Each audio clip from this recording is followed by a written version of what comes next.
Tinanong niya ang ating bida na kung ano nga daw ba ang ginagawa ng isang hamak na derangk sa kanyang opisina. Si Petro ay napaisip dahil matapos ng 2 araw na kanyang pagsama kay Nathaniel nalaman niya ang schedule nito at hindi inakalang babalik ito agad sa kanyang opisina. Napaisip rin siya na kung sinadya nga daw ba ni Nathaniel ang lahat ng ito para mahuli siya sa akto. Matapos muling tanungin kung anong ginagawa ng binata, si Petro ay agad namang ibinigay ang papel at sinabing ibibigay niya lamang ito sa kanya. Si Nathaniel ay nagtaka na kung ano ang papel na ito kaya naman sinabi ng ating bida na hindi niya alam dahil sa ipinapabigay lamang ito ng doktor sa kanya. Habang paalis ang binata, siya ay agad pinigilan dahil sa bakit daw nabuksan ang folder na ito. Tinanong ni Nathaniel na kung bakit gustong malaman ng ating bida ang tungkol sa dugo ng mga matatandang pasyente. Siya ay muling tinanong ang ating bida na kung bakit ito pasekretong pumasok sa kanyang opisina. Dahil sa kanyang paghihinala sa ating bida na isa itong traidor, si Petro ay sinabing hindi pa nila nahuhuli si Petro, kaya naman sinubukan niya lang daw tignan ang mga blood sample ng mga matatanda para kanyang mahuli ang matandang si Petro. Habang nakatitig lang si Nathaniel sa kanya, ang ating bida ay humingi ng tawad dahil sa ginawa nitong pagpasok ng pasekreto. Gusto niya lang din daw talagang mahuli ng mabilis ang matandang si Petro. Si Nathaniel ay sinabing tumingin ang binata sa kanya at bigla itong hinawakan sa kanyang mukha. Matapos ang pinakitang pagsusumikap ng ating bida, si Nathaniel ay pinuri ito at sinabing umalis na sa kanyang opisina. Matapos niyang mahawakan ang binata, si Nathaniel ay nagtaka dahil sa totoong balat ang nasa mukha ng ating bida at hindi nagbabalat kayo na si Petro. Bigla niya na lang din sinira ang kanyang tablet habang iniisip na kung saan nga daw ba nagtatago ang matandang si Petro. Ang lalaking ito ay si Carter kung saan isang Meksikanong kampiyon sa underground fighting ring. Dahil sa lakas ng mga pagsipa nito na tumapos na ng napakaraming kalaban, si Carter ay tinaguriang may pinakamalakas na mga hita sa buong mundo. Si Nathaniel ay pinuntahan ang fighter na si Carter. Siya ay tinalo lamang ito ng napakadali at walang kalaban-laban. Ang sumunod ay ang tinaguriang may pinakamalakas na mga kamao, ngunit madali niya lang din itong tinalo. Ang kanyang isinunod ay ang pinakamalakas na gang, kung saan inubos niya rin ang mga ito. Matapos niyang talunin ang mga tinaguriang pinakamalalakas, ang isang lalaki ay sinabing hindi magiging pinakamalakas si Nathaniel na kanya namang ipinagtaka.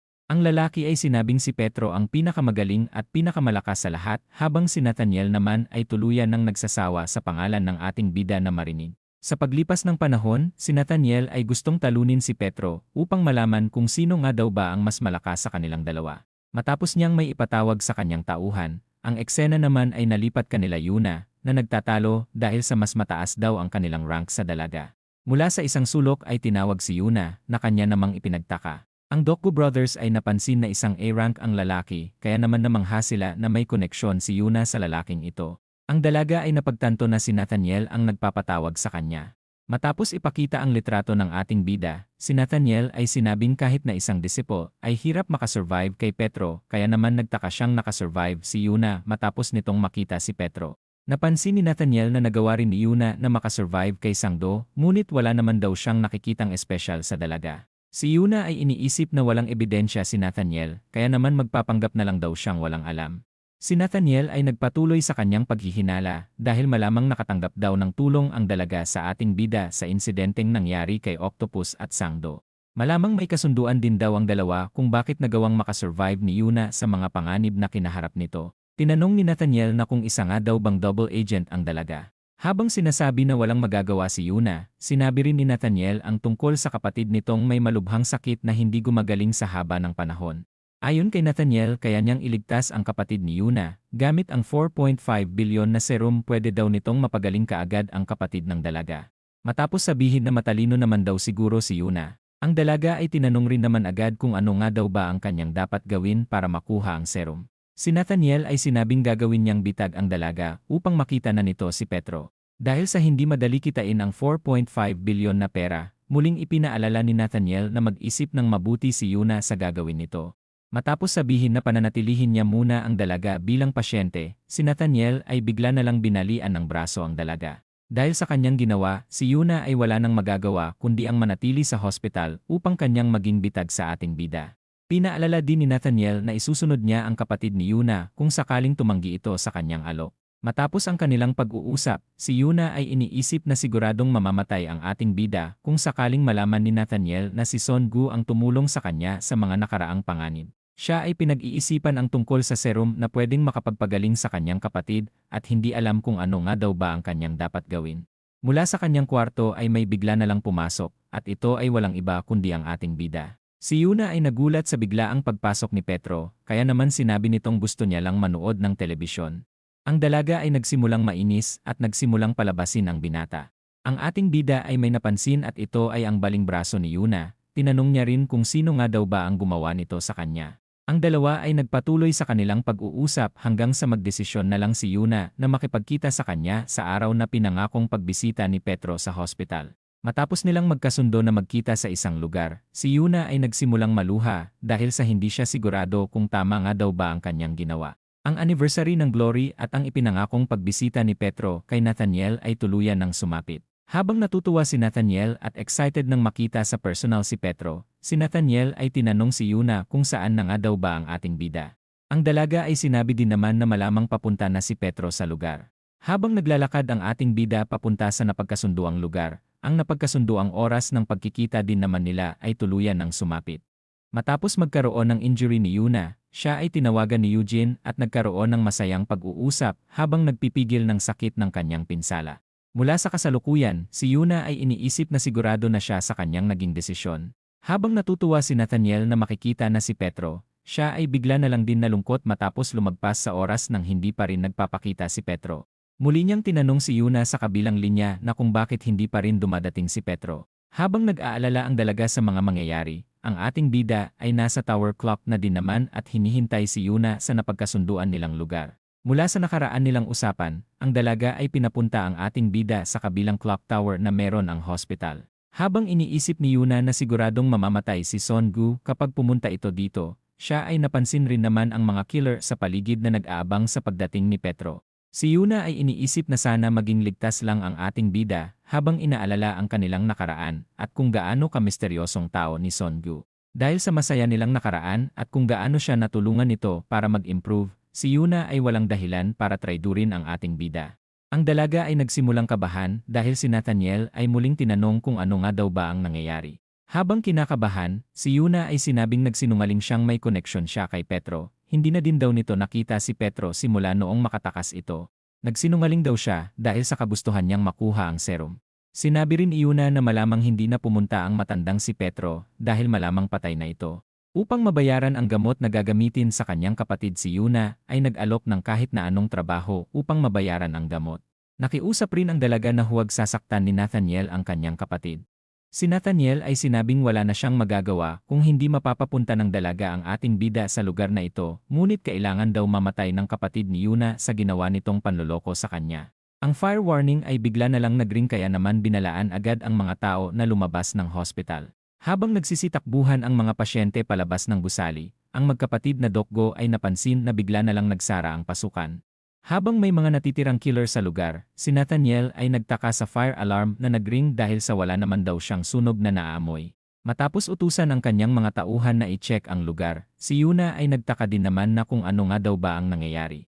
Mula sa isang sulok, tinanong ng ating bida na kung bakit umiiyak ang dalaga, na kanya din namang ikinagulat na makita. Si Yuna ay nagtaka sa pagdating ni Petro, kaya naman ipinaalala ng ating bida na makikipagkita siya sa kanya. Ang ating bida ay napansin na nakalabas na ng gusali ang mga sibilyan at ang mga killer naman na nagkukunwaring pasyente ay nanatili at mukhang naghihintay daw sa kanya. Si Nathaniel ay nagtataka sa ikinikilos ng binata at tinanong na kung balak nga daw ba nitong iligtas si Yuna. Matapos maalala ang nakaraan at mapagtantong hindi normal ang ating bida, si Nathaniel ay sinabing hindi sapat ang kakayanan ng binata para matalo ang kanyang mga tauhan. Mula sa isang lugar sa Rio, ang mga tao sa lugar na ito ay namumuhay sa karahasan. Dahil sa halos araw-araw na patayan ng mga tao, ang lugar ay nagkaroon na ng tambakan ng mga bangkay.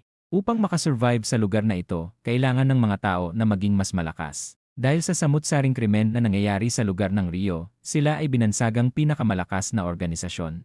Si Nathaniel ay ipinaalam sa ating bida na ang 100 sa kanyang tauhan ay ang pinakamalakas sa Rio, kaya naman tinanong niya ang binata na kung paano ito mananalo.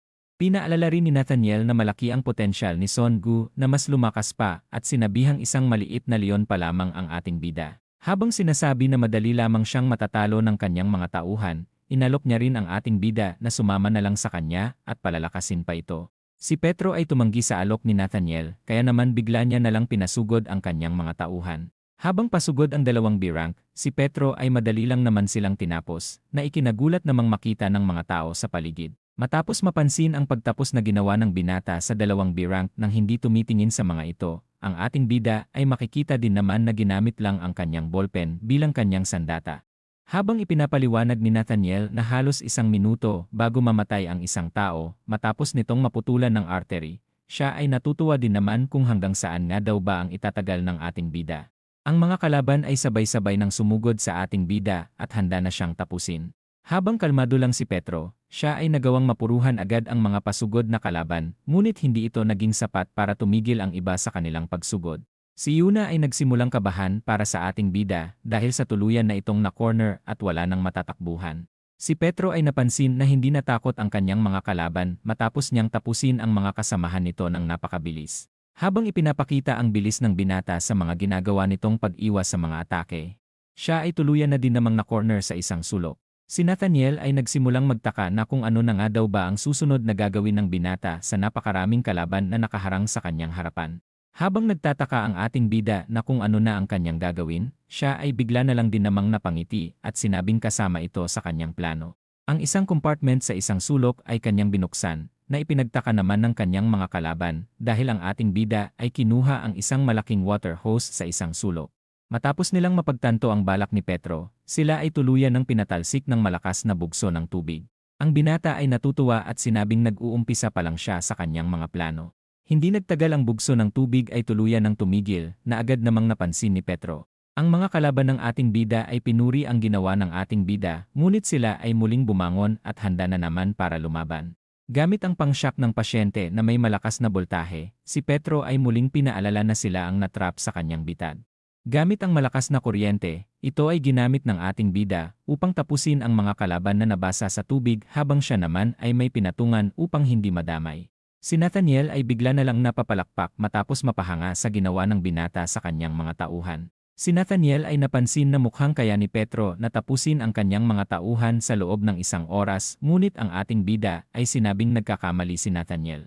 Si Petro ay pumulot ng ballpen at papel at may isinusulat na ipinagtaka ni Nathaniel na kung ano nga daw ba ang ginagawa nito. Matapos ibagsak ang kanyang iginuhit, ang mga kalaban ay nagtaka na kung ano nga daw ba ito. Ayon kay Petro, isa itong carotid artery kung saan pwedeng magdugo ng malala ang tao na ikakamatay nito kaagad.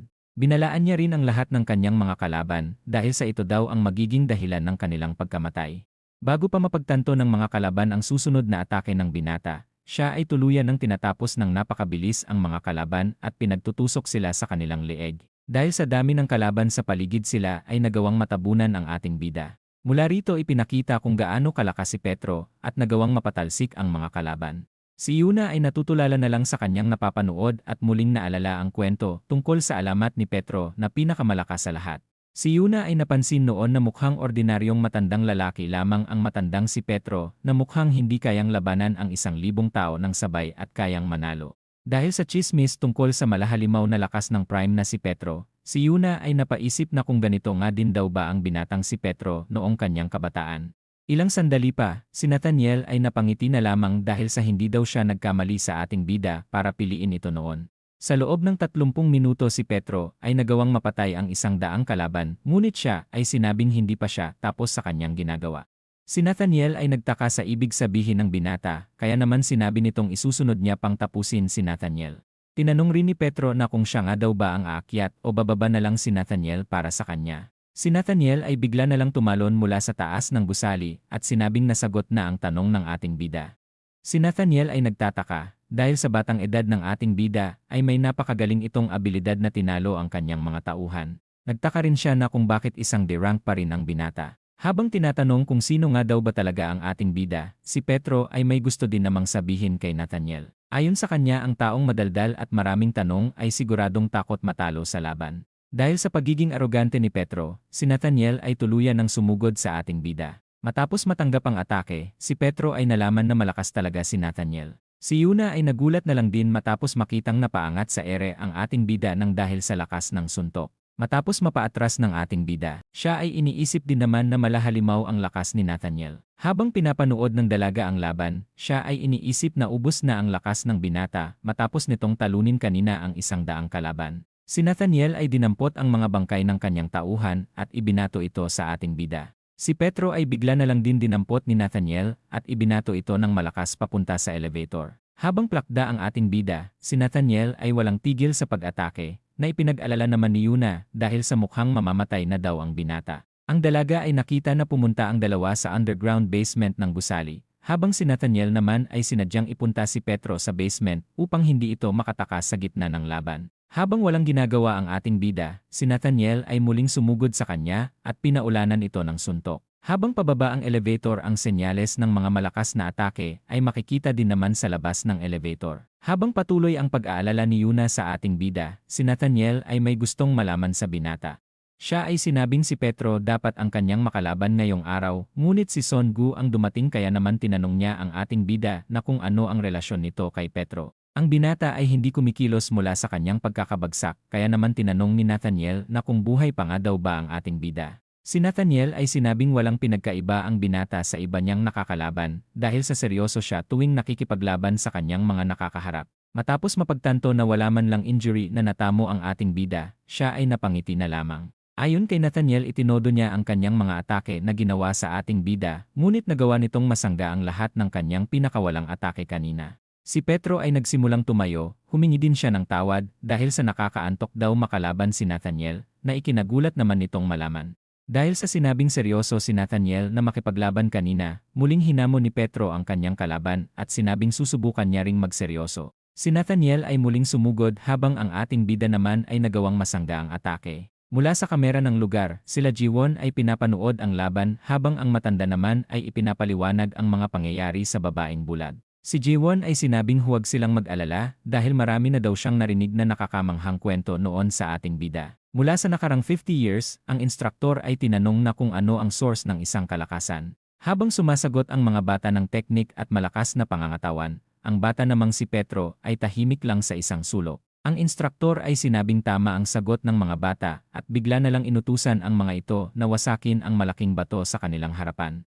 Habang sinasabi ng ibang bata na imposibleng mawasak nito ang malaking bato, ang bata nating bida ay nagsimula naman ng maghanda para balutin ng benda ang kanyang kamay. Siya ay sinubukang wasakin ang malaking bato habang ang mga kasamahan niya naman ay sinabing hindi magagawa ni Petro na mawasak ang malaking bato. Ang bata nating bida ay naglaan ng mahabang oras para subukang wasakin ang malaking bato. Makalipas ang 1 buwan, ang kanyang mga kasama ay napansin na hindi na sumasama sa kanilang training ang ating bida. Napansin nila na hindi pa din nawawasak ni Petro ang malaking bato. Ang isang babae ay may napansin sa isang sulok na kanila namang ikinagulat dahil sa napakaraming nawasak na bato sa isang sulok na hinihinala nilang kagagawan ng ating bida. Mula sa kasalukuyan sa gitna ng laban, si Nathaniel ay binanggit ang tungkol sa strongest man na may kakayahang bumuhat ng kalahating tonelada, ngunit wala daw itong nagawa laban sa kanya. Dahil sa ipinapakitang lakas ngayon ng binata sa kanyang harapan, tinanong niya ito na kung isa pa nga daw bang tao si Petro. Ang ating bida ay tinanong na kung nabangga na nga daw ba ng kotse si Nathaniel, na ipinagtaka naman nito.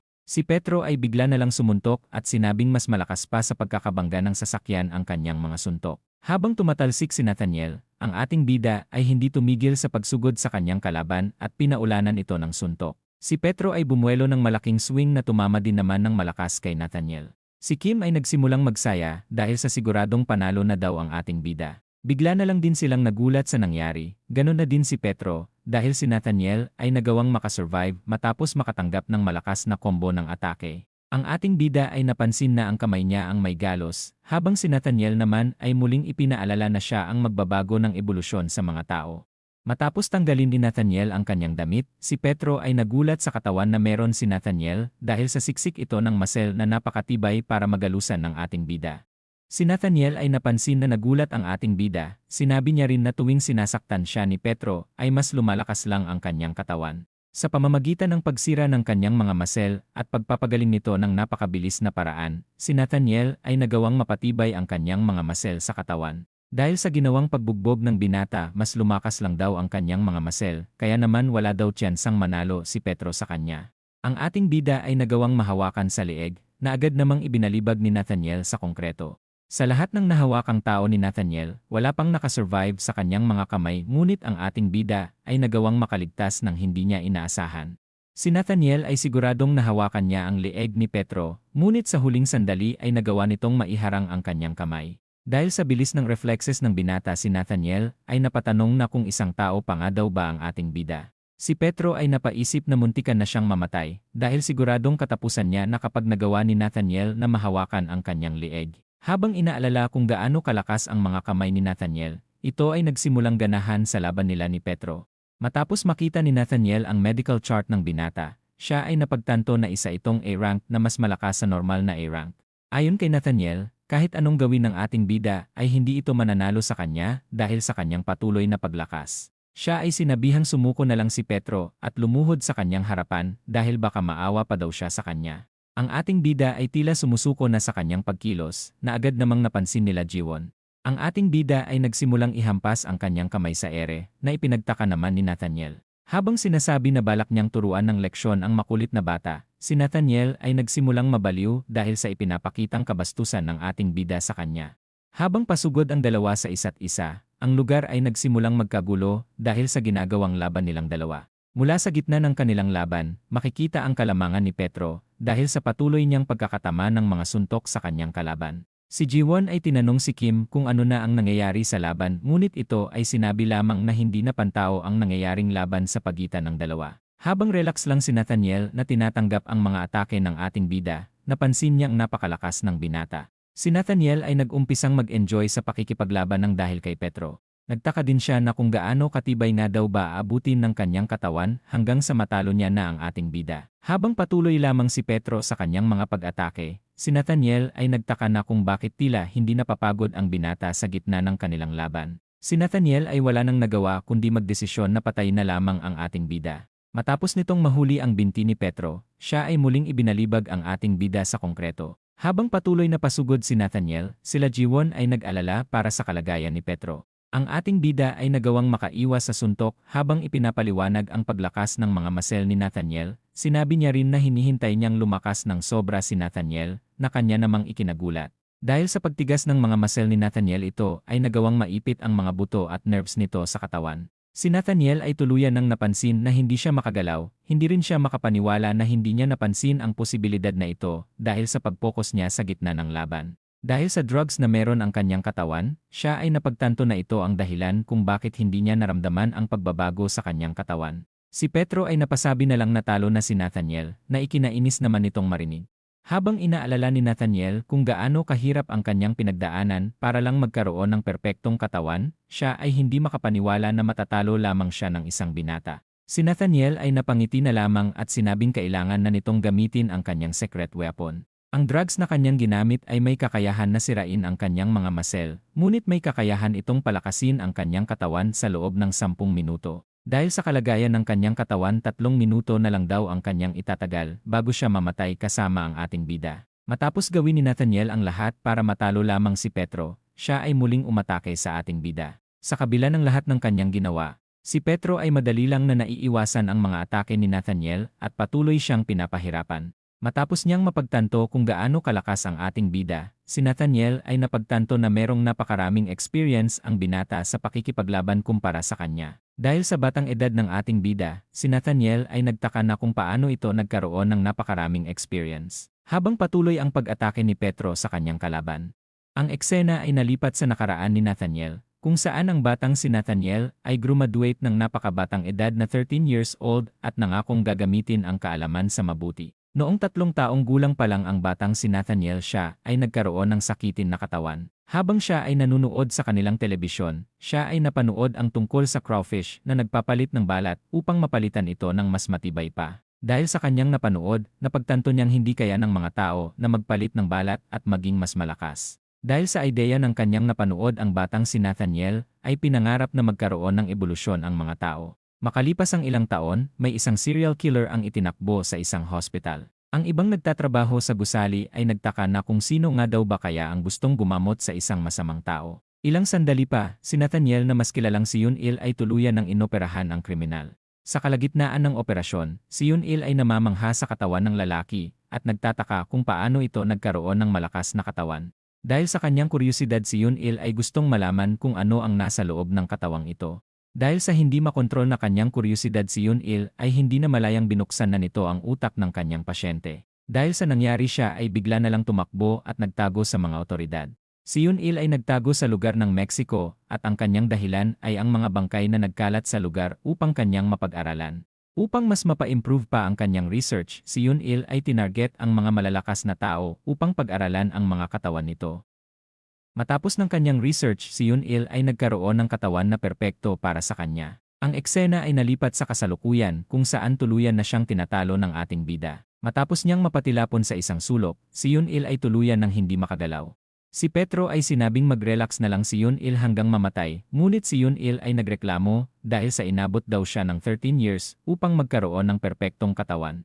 Nagtaka din siya kung paano nga daw ba siya natalo sa ating bida. Habang nag-iisip si Petro ng sasabihin, siya ay sinabing naglaan din siya ng mahabang panahon para lumakas at sinabing 65 years ang kanyang nilaan na panahon na ipinagtaka naman ni Yun-il. Matapos mapagtanto na si Petro ang kanyang nakalaban, si Yun-il ay tuluyan ng namayapa ng nakangiti dahil sa huling sandali nalaman niyang si Petro ang tumalo sa kanya. Ilang sandali pa, ang labanan sa hospital ay tuluyan ng natapos kung saan namatay si Disciple Nathaniel at 100 mga tauhan nito. Ang impormasyon tungkol sa mga glory killers ay tuluyan na ding na-delete at wala ng pagkakataon para malaman nilang si Son Gu ang hinahanap nilang si Petro sa pamamagitan ng dugo nito. Habang nasa biyahe, ang magkapatid na Dokgo ay nagtaka kung kailan nga daw ba sila aakyat ng Rango papunta sa C-rank. Ang magkapatid ay ipinagmamalaki kung paano nila tinalo ang mga Brazilian killer. Idinamay din nila ang dalawa at sinabing sabihin ng mga ito kung gaano sila kagaling sa gitna ng laban.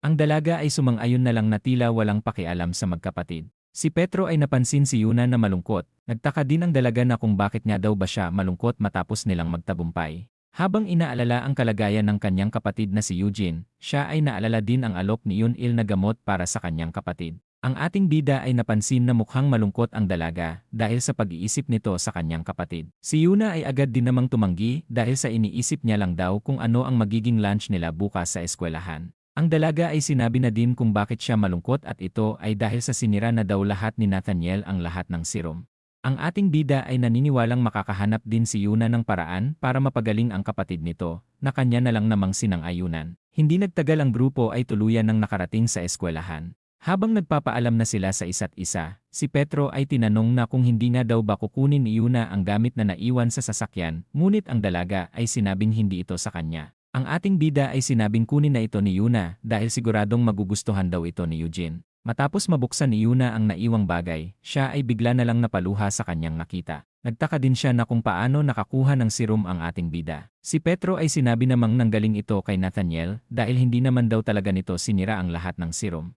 Dahil sa nangyari si Yuna ay wala nang nagawa kundi ang maluha na lamang. Ang eksena ay muling bumalik sa hospital, kung saan may dalawang lalaki ang naabutan ang nangyaring pagkawasak ng dahil sa laban. Dahil sa napakagrabeng pinsala sa paligid ang lalaki, ay naghinala na mukhang si Petro ang may kagagawa ng pagkasira sa paligid, na sinang-ayunan na lang naman ng lalaki. Sinabi din ng lalaki na nakita nila sa kamera ang matandang si Petro, ngunit hindi na nila alam kung paano ito nakapasok o nakalabas ng gusali. Ang lalaki ay napasabi na parabang multo ang naging pagkilos ng matandang si Petro, na ipinagtaka naman ng mga tauhan sa isang sulok na kung ano ang sinabing multo ng lalaki. Matapos mapagtanto ng lalaki na nagkamali siya ng sinabi, siya ay napatumba na lamang at agad naman itong sinundan ng maraming paghiwa. Matapos tapusin ng misteryosong tao ang lalaki, ito ay tinanong na kung galit nga daw ba ang kanilang boss dahil sa pagpatay nito ng kanyang tauhan. Ang boss ay sinabing hindi siya galit habang ang misteryosong babae naman ay nadismaya din naman matapos matalo ni Nathaniel sa matandang si Petro. Habang ipinapakilala ang misteryosong babae bilang Sword Ghost.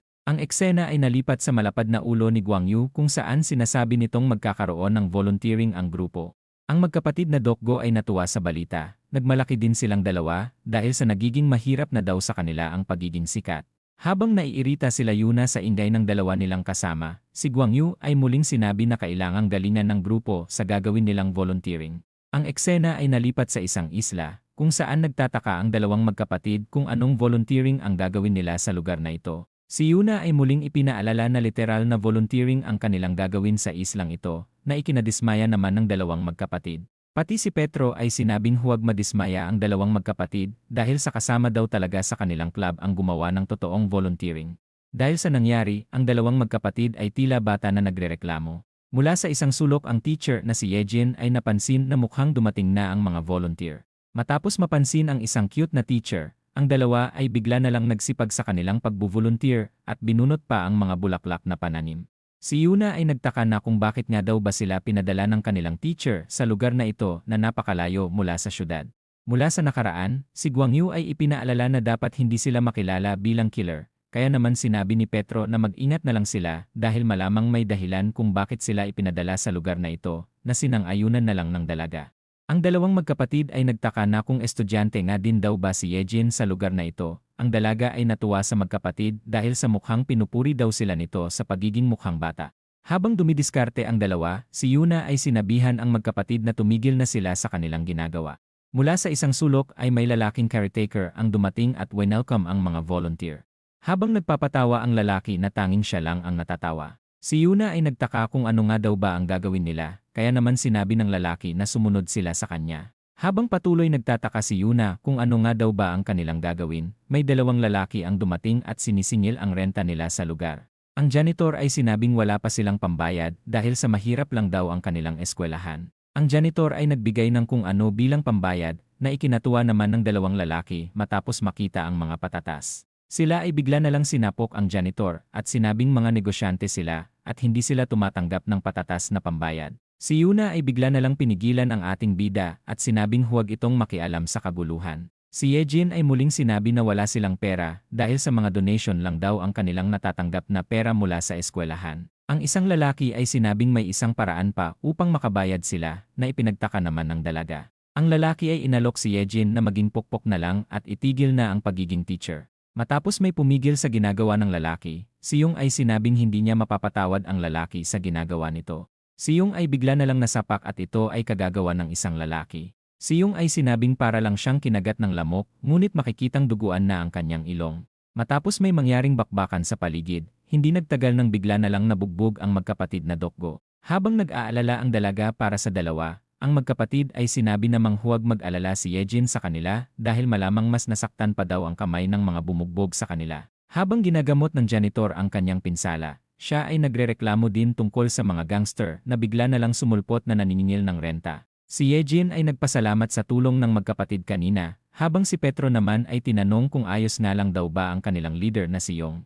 Ang ating bida ay inaalala ang nakaraan tungkol sa pagiging basagulero ng magkapatid. Pinuri niya rin ang Dokgo Brothers sa pagiging astig at sinabing ang tunay na malakas ay marunong magpigil sa pakikipaglaban. Mula sa labas si Yuna ay nakatambay sa may duyan. Habang malalim ang kanyang iniisip, siya ay naalala ang tungkol sa ibinigay na serum ng ating bida. Si Yuna ay iniisip na gusto niyang magpasalamat kay Petro, ngunit bigla na lang itong dumating na kanya namang ikinagulat.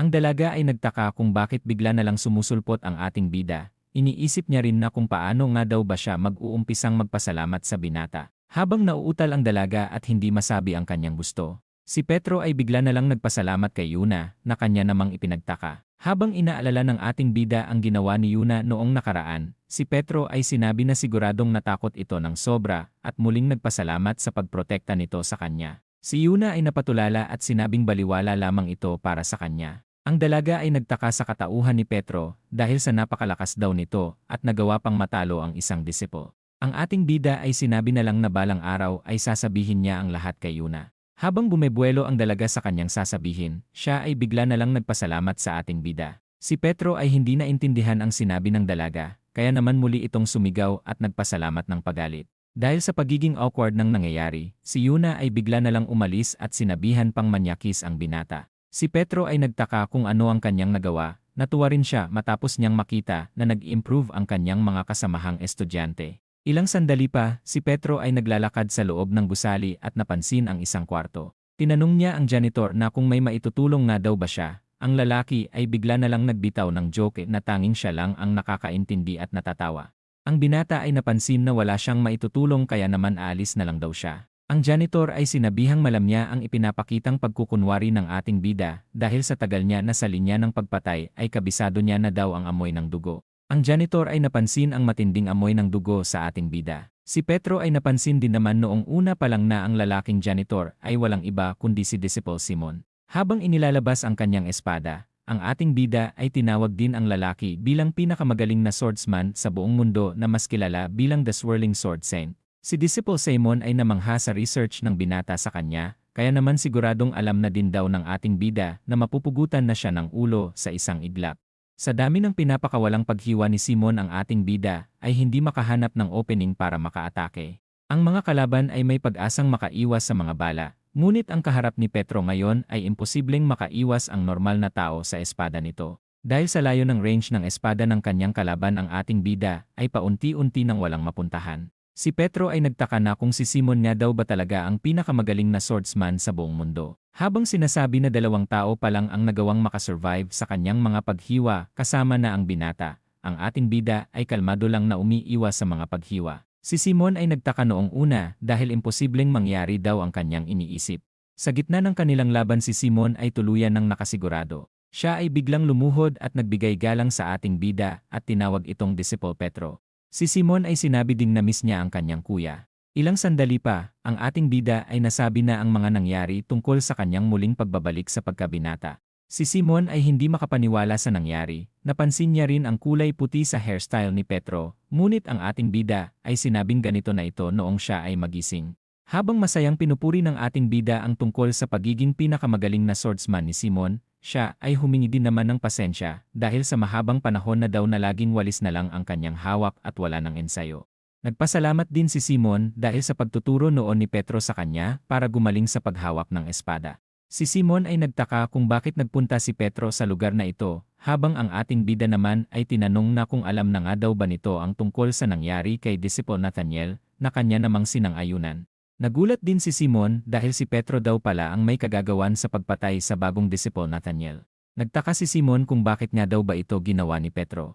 Ayon sa ating bida gusto niyang wasakin ang glory. Si Simon ay binalaan si Petro dahil sa lagay ng glory ngayon ay mapanganib daw ito para sa ating bida. Nag-alok din siya ng tulong para wasakin ang glory, ngunit si Petro ay hindi pumayag at sinabing manatili na lang ito dito sa mapayapa nitong buhay sa lugar na ito.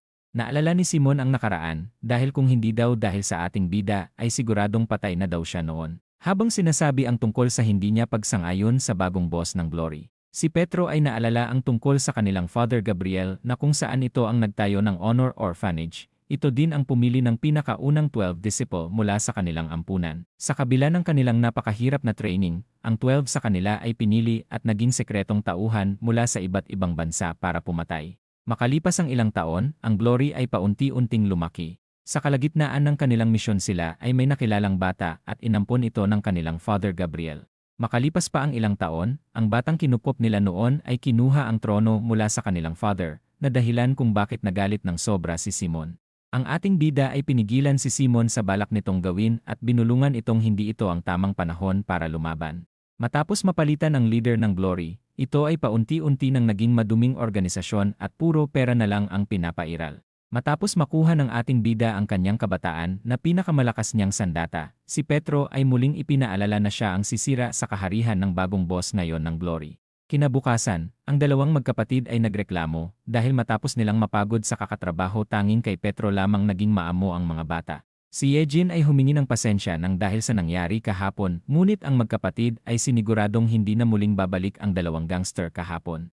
Ang eksena ay nalipat kagabi, kung saan ang dalawang magkapatid ay pinahirapan ang dalawang lalaking gangster. Habang nagpapaalam na sila sa isa't isa, si Simon ay muling nagpatawa ng siya lang ang natatawa, na tuluyan naman ng ikinainis ni Yuna. Ang Dokgo Brothers ay tinawag si Eugene at sinabi na muli silang babalik sa susunod na taon na ikinatuwa naman ng dalaga. Si Simon ay tinawag ang kanyang kuya at sinabing tawagan lang siya nito kung kailangan niya ng tulong na ipinagpasalamat na lang naman ng ating bida. Ilang sandali pa sumapit na ang gabi at ang malakas na bagyo ay dinalaw ang isla. Habang masama ang panahon, si Simon ay relax lang naman na nagbabasa ng dyaryo. Siya ay natuwa dahil sa marami daw ang bumibisita sa kanya nitong mga nakaraan. Mula sa kanyang harapan ay may lumitaw na 2 tauhan. Si Simon ay agad hinawakan ang kanyang sandata at tinanong kung anong kailangan ng 2 misteryosong tao. Ang dalaga ay natuwa dahil sa wakas natagpuan na nila ang nakaraang Disciple Simon na pinakamagaling na swordsman sa Korea.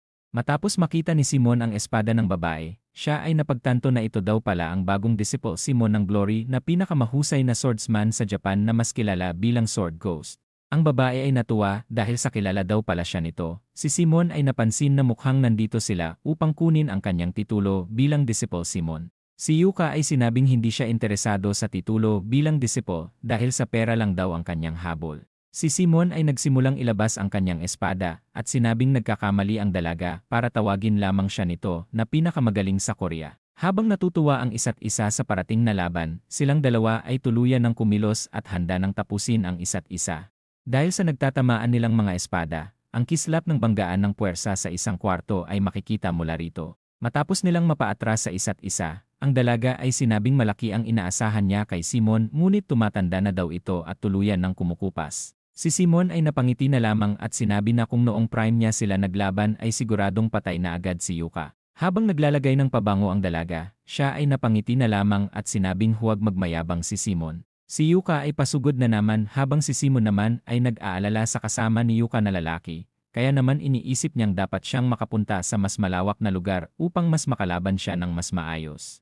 Ang kanilang mga espada ay muling nagtama, si Simon ay sinabi din na kailangang bayaran ng dalaga ang mga sinisira nito sa paligid. Habang sinasabi na wala nang pakialam si Simon sa mangyayari sa lugar, sinabi din ni Yuka na mamamatay na din naman si Simon. Si Simon ay biglang lumabas mula sa bintana, na ikinainis naman ni Yuka dahil sa mukhang sinusubukan pa daw ng matanda ang tumakas sa kanila. Ang kasama niyang lalaki ay nag-alala sa sama ng panahon sa labas, ngunit si Yuka ay sinabing wala itong problema para sa kanya. Habang mabilis na tumatakbo si Simon, siya ay pinuputol din naman ang mga puno ng kawayan sa paligid upang mas mapatalas pa ang kanyang sandata. Napansin ni Simon ang kakaibang espada ni Yuka dahil para itong lagari na mas napapalalim ang hiwa matapos nitong humiwa sa laman. Si Simon ay patuloy nag-alala para sa dalawa niyang kalaban dahil siguradong may itinatago pa daw itong diskarte na malamang kanyang hindi maiiwasan. Ilang sandali pa, si Simon ay tuluyan ng nasundan ng mga kalaban. Matapos makarating sa bangin, si Yuka ay pinuri ang lugar na napili ni Simon dahil mukhang gusto pa daw nitong mamatay mula sa astig na pamamaraan.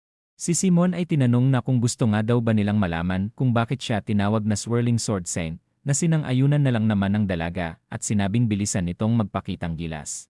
Ang lalaking kasama ni Yuka ay nag-alala dahil sa mas naging delikado na daw ang aura ni Simon. Habang sinasabing handa na siya, si Simon ay agad ng kumilos at bigla na lang sumugod sa kanyang kalaban. Habang nagugulat ang dalawang kalaban, si Yuka ay tila bigla na lang nahiwa ang leeg. Si Simon ay patuloy na sumusugod at napapaatras ang kanyang kalaban. Habang namamangha ang lalaki sa ipinapakitang kakayahan ni Simon, ang babae ay tila nahiwa sa maraming piraso. Matapos bumagsak ni Yuka, si Simon ay sinabing matagal-tagal na noong huli siyang ginanahan sa gitna ng laban. Si Simon ay sinunod na hinamon ang susunod na challenger, ngunit ang lalaki ay sinabing huli na ang lahat para kay Simon na kanya namang ipinagtaka dahil sa tuluyan niya naman na daw na natalo ang Sword Ghost. Si Simon ay bigla na lang nagulat at napalingon sa kanyang pagkahiwa. Nagulat din siya at nagtaka kung kailan nga daw ba siya nahiwa. Si Kajeo ay napansin na inakala ni Simon na panalo na ito, siya ay bigla na lang din napansin ang dalaga dahil bigla na lang itong tumayo at tila sinaniban ng kung anumang elemento. Hindi nagtagal na pagtanto ni Simon na nagkakaroon siya ng hallucination at nagtaka na kung paano ito nangyari. Matapos maalala ang pabango na ginamit ni Yuka, napagtanto ni Simon na ito ang dahilan ng kanyang hallucination. Si Simon ay sinabing simple lang ang paraan sa kanyang problema at bigla na lang ipinikit ang kanyang mga mata. Dahil sa ilang libong beses niya nang inensayo ang kanyang teknik, si Simon ay kumpiyansa na kaya niyang lumaban kahit nakapikit ang kanyang mga mata. Matapos niya na muling kumilos, si Simon ay muling inulit ang kanyang teknik at sumugod kay Kajeo. Habang namamangha si Kajeo sa kakayahan ni Simon, siya ay nadismaya na lang din dahil ang isang disciple Simon ay tila nagmukhang timang at kinakalaban ang kanyang kalabang ilusyon. Si Yuka ay tinatawanan na lang si Simon at muling sumugod para tapusin na ang laban. Ang eksena ay nalipat sa eskwelahan, kung saan napansin ni Yuna na problemado si Yung dahil sa hindi pag-reply sa kanya ni Yejin. Habang ipinapakita ni Yung ang kanyang mga reply, sinabi niya din na nagre-reply naman daw noong nakaraang araw si Yejin sa kanya. Nabanggit din Yung ang tungkol sa sulat na isinend ni Yejin bago ito huminto sa pagre-reply. Habang nagkukulitan sila Yuna, ang ating bida ay bigla namang tinawagan si Jiwon. Ilang sandali pa ang eksena ay nalipat sa isla, nagtaka din sila Jiwon na kung bakit sila pinapunta ni Petro sa lugar na ito. Hindi nagtagal ang grupo ay may nakitang kahon sa isang sulok na may kasamang litrato, na ipinagtaka naman ni Jiwon na kung ano nga daw ba ang kanilang nakita. Ang ugat sa noo ni Petro ay nagsimulang lumabas ng dahil sa galit. Habang iniisip na sana isinama niya na lang si Simon sa kanyang misyon na pabagsakin ang Glory, si Petro ay nakita ang putol na braso ni Simon sa isang kahon. Mula sa isang sulok ay may nagmamasid at inireport na tuluyan nang natanggap ni Petro ang kanilang mensahe. Si Yuka ay nagtaka na kung siguradong si Petro nga daw ba ang nakikita ng lalaki, na kanya namang sinang-ayunan dahil sa may matandang lalaki daw ang kasama ng grupo. Habang hinahanap ng lalaki ang binatang kasama ng grupo, ito ay bigla na lang sumulpot sa kanyang tabi at kinuha ang cellphone, na ikinagulat naman ng lalaki. Habang pasugod ang kalaban, si Petro ay tinanong sa kabilang linya na kung ang bagong Simon ng Glory na daw ba ang kanyang kausap. Si Yuka ay natuwa dahil sa wakas nakausap niya na daw si Petro. Ang ating bida ay hindi alam kung bakit nito idinamay si Simon. Habang dinudurog niya ang kamay ng lalaki, sinabihan niya rin na mag-ingat ang dalaga dahil sa tuturuan niya daw ito ng leksyon at siya mismo ang tatapos sa buhay ni Yuka. Ang eksena ay nalipat sa gitna ng karagatan, kung saan tinanong ni Jaewon na kung alam nga daw ba nito ang klase ng lugar na balak nitong puntahan, na sinang-ayunan naman ng ating bida. Habang pinagmamasdan ni Petro ang lugar na kailangan niyang puntahan, si Jaewon ay binanggit na ito ang teritoryo ng Sword Coast. Ayon sa dalaga, ang cruise ship na ito ay tago sa lahat ng kontinente, pati ang mga nakasakay at crew sa ship na ito ay hindi kilala mismo ang kanilang pagkakakilanlan. Binanggit din ni Jaewon na kilala ang ship na ito bilang Ghost Cruise. Base sa nakuha nilang mensahe, siguradong dito daw nila itinatago ang katawan ni Simon. Ang ating bida ay binanggit na merong samahang Glory ang Korea, habang sa Japan naman ay may grupo na tinatawag na The Wandering Ghost Blade. Ang samahang ito ay binubuo ng mga pinakamalalakas na Yakuza. Noong araw na nagkaroon ng selebrasyon ang grupo ng birthday ng kanilang leader, ang 2,000 Yakuza ay bigla na lang naubos at namatay, nakagagawan lamang ng 2 tao. Si Jaewon ay sinabing alam niya na ang sikat na kwentong ito, nagtaka din siya dahil sa malawakang pagpatay ay wala man lang natagpo ang bangkay sa pinangyarihan ng massacre. Ang 2 kriminal ay agad naging wanted sa buong Japan, ngunit katulad sa bansag sa kanila na multo, sila ay nawala na lamang na parabang multo at hindi mahagilap.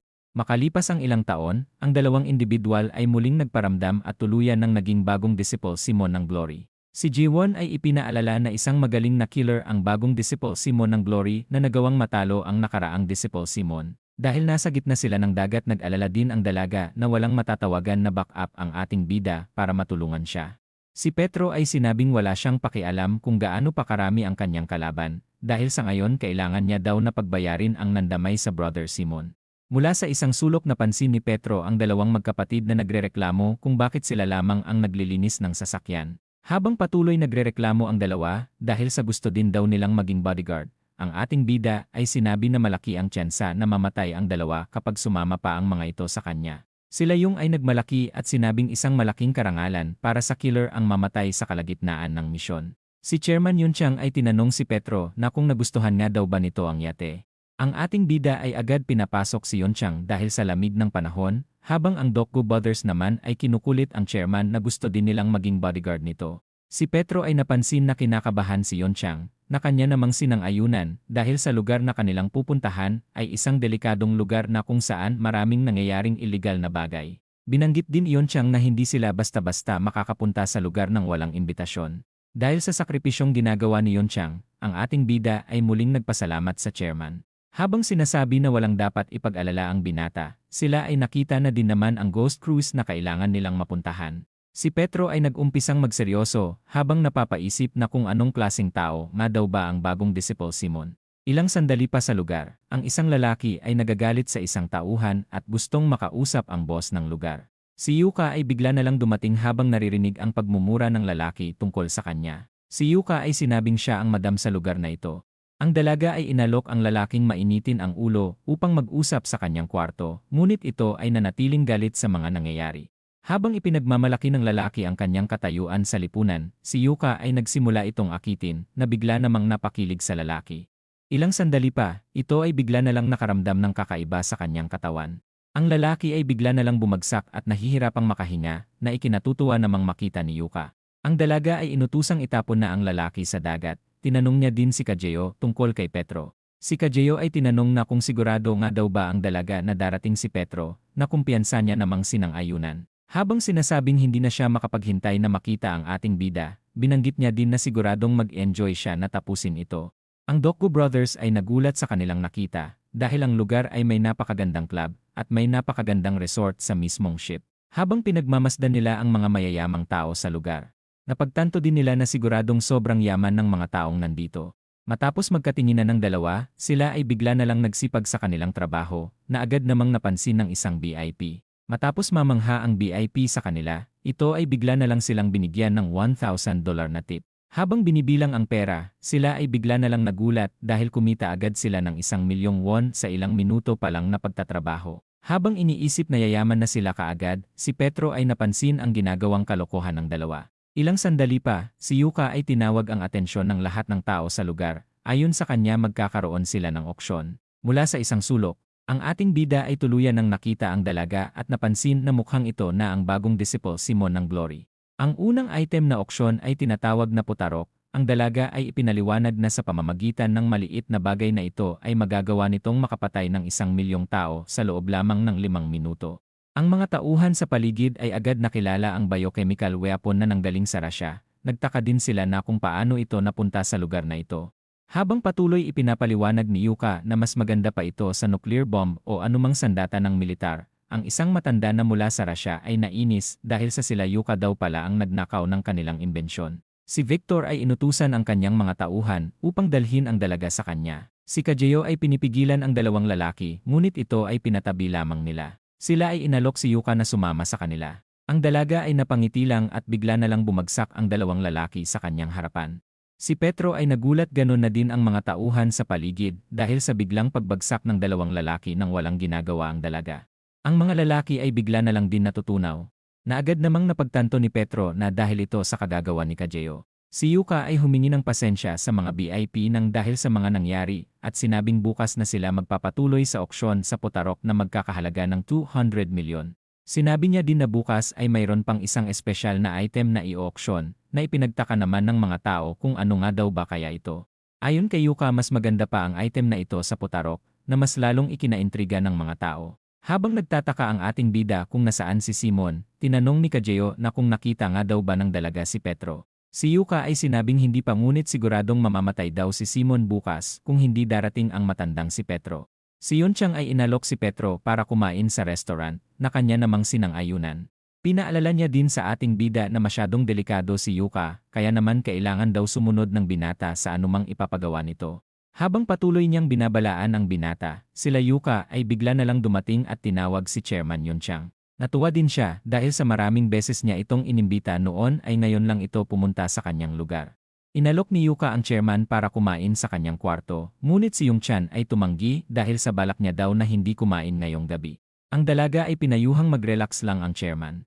Habang kinakabahan si Yongchan, ang ating bida ay biglang itinulak si Yuka at sinabing hindi pwedeng kumain ng kung ano ang chairman dahil sa masamang pakiramdam nito.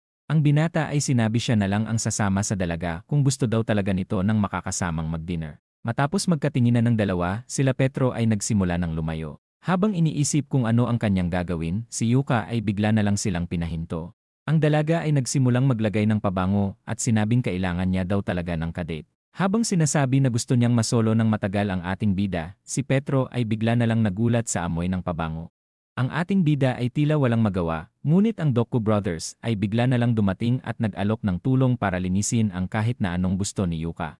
Si Petro ay patuloy pa ding nakatulala, sinabihan din siya ng dalaga na maswerte pa ito dahil sa hindi pa nito oras para mamaalam. Habang paalis na sila Yuka, si Petro ay nagtataka sa ginawa ng dalaga dahil sa biglaan niyang pagkawala ng malay sa gitna ng kanilang pag-uusap. Hindi nagtagal ang ating bida ay napagtanto na ang nangyayari at kung paano siya nawalan ng malay. Ilang sandali pa, si Yuka at Kajeo ay naliligo. Ang dalaga ay sinabi din na siguradong napakahat ng matandang si Petro matapos nitong talunin ang 100 Brazilian killers at talunin si Nathaniel. Si Yuka ay patuloy na mamangha sa matandang halos 70 years old dahil sa ipinapakita nitong lakas at talunin ang isang disciple. Si Kajeo ay sinabing kakaiba ang lugar na ito kumpara sa Divine Hospital dahil ang posibilidad daw na makapasok ang matandang si Petro sa lugar na ito ay 0%. Si Yuka ay gustong tanungin kung bakit gustong wasakin ni Petro ang organisasyon, na ipinagtaka naman ni Kajeo na kung paano ito gagawin ng dalaga. Si Yuka ay sinigurong darating si Petro dahil sa meron silang bagay na gusto nito. Ang dalaga ay tinanong na kung nag-aalala nga daw ba si Kajeo dahil sa nag-umpisa siyang ma-inlove sa iba na agad naman nitong itinanggi. Mula sa ibang lugar ng sasakyan si Petro nagsimulang magkunwaring room service. Mula sa nakaraan, si Simon ay natutuwa na buhay pa din daw pala ang kanyang hindi kadugo, ngunit kapatid na si Petro. Habang sinasabi na mag-ingat ang ating bida sa mga gagawin nito, si Petro ay sinabing hindi siya basta na lang mamamatay. Ipinaalala niya din ang kanyang pangako noon kay Simon, na bigla niya namang ikinagulat dahil sa natatandaan pa daw pala nito ang nakaraan nitong pangako. Dahil sa masaya nilang samahan, si Petro ay handang gawin ang lahat upang mabawi lamang ang kanyang itinuring na kapatid. Dahil nakapokus ang lahat sa unang oksyon ngayong gabi, ang ating bida ay nagdesisyon na hanapin na si Simon. Habang patuloy siyang naglilibot sa lugar, ang dalawang lalaki ay napansin ang nagkukunwaring room service na binata. Ang dalawang lalaki ay sinabi na mukhang walang alam ang binata dahil sa wala daw silang asyanong staff sa lugar na ito. Habang sinasabi ng dalawa na kung paano nila papahirapan ang ating bida, hindi nagtagal nang bigla na lang silang niligpit ng ating bida. Sa kanyang paghahanap kay Simon, si Petro ay inubos ang mga tauhan sa iba't ibang lugar. Matapos niyang suyurin ang halos lahat ng lugar, siya ay may isa na lang na naiisip kung nasaan si Simon. Ang eksena ay nalipat sa ibang lugar kung saan nagpapatuloy ang auksyon sa mga item. Habang namamangha ang mga tao sa mga item, sila ay patuloy ding nagbibid sa mga ito. Ilang sandali pa, si Yuka ay naghanda na para ipakita ang pinakahuling item sa auksyon. Ayon sa kanya, hindi maikukumpara ang mga nakaraang item sa kanyang ipapakita. Habang nagugulat ang mga tao sa kanilang nakita, si Yuka ay ipinakilala na din si Disciple Simon na kinikilalang pinakamagaling na swordsman noon sa buong mundo. Ang mga tao ay nagtataka na kung buhay pa nga daw ba ito. Si Yuka ay natutuwa sa mga nangyayari dahil siguradong galit na daw si Petro ngayon. Habang nagugulat ang mga tao sa paligid at nagtataka, si Yuka ay bigla na lang napangiti matapos niyang makita ang galit na ekspresyon ng binata sa gitna ng maraming tao. Tinanong ni Kajeyo na kung nakita na nga daw ba nito si Petro, na sinang-ayunan naman ni Yuka, ngunit bigla na lang daw itong nawala at hindi niya nasundan.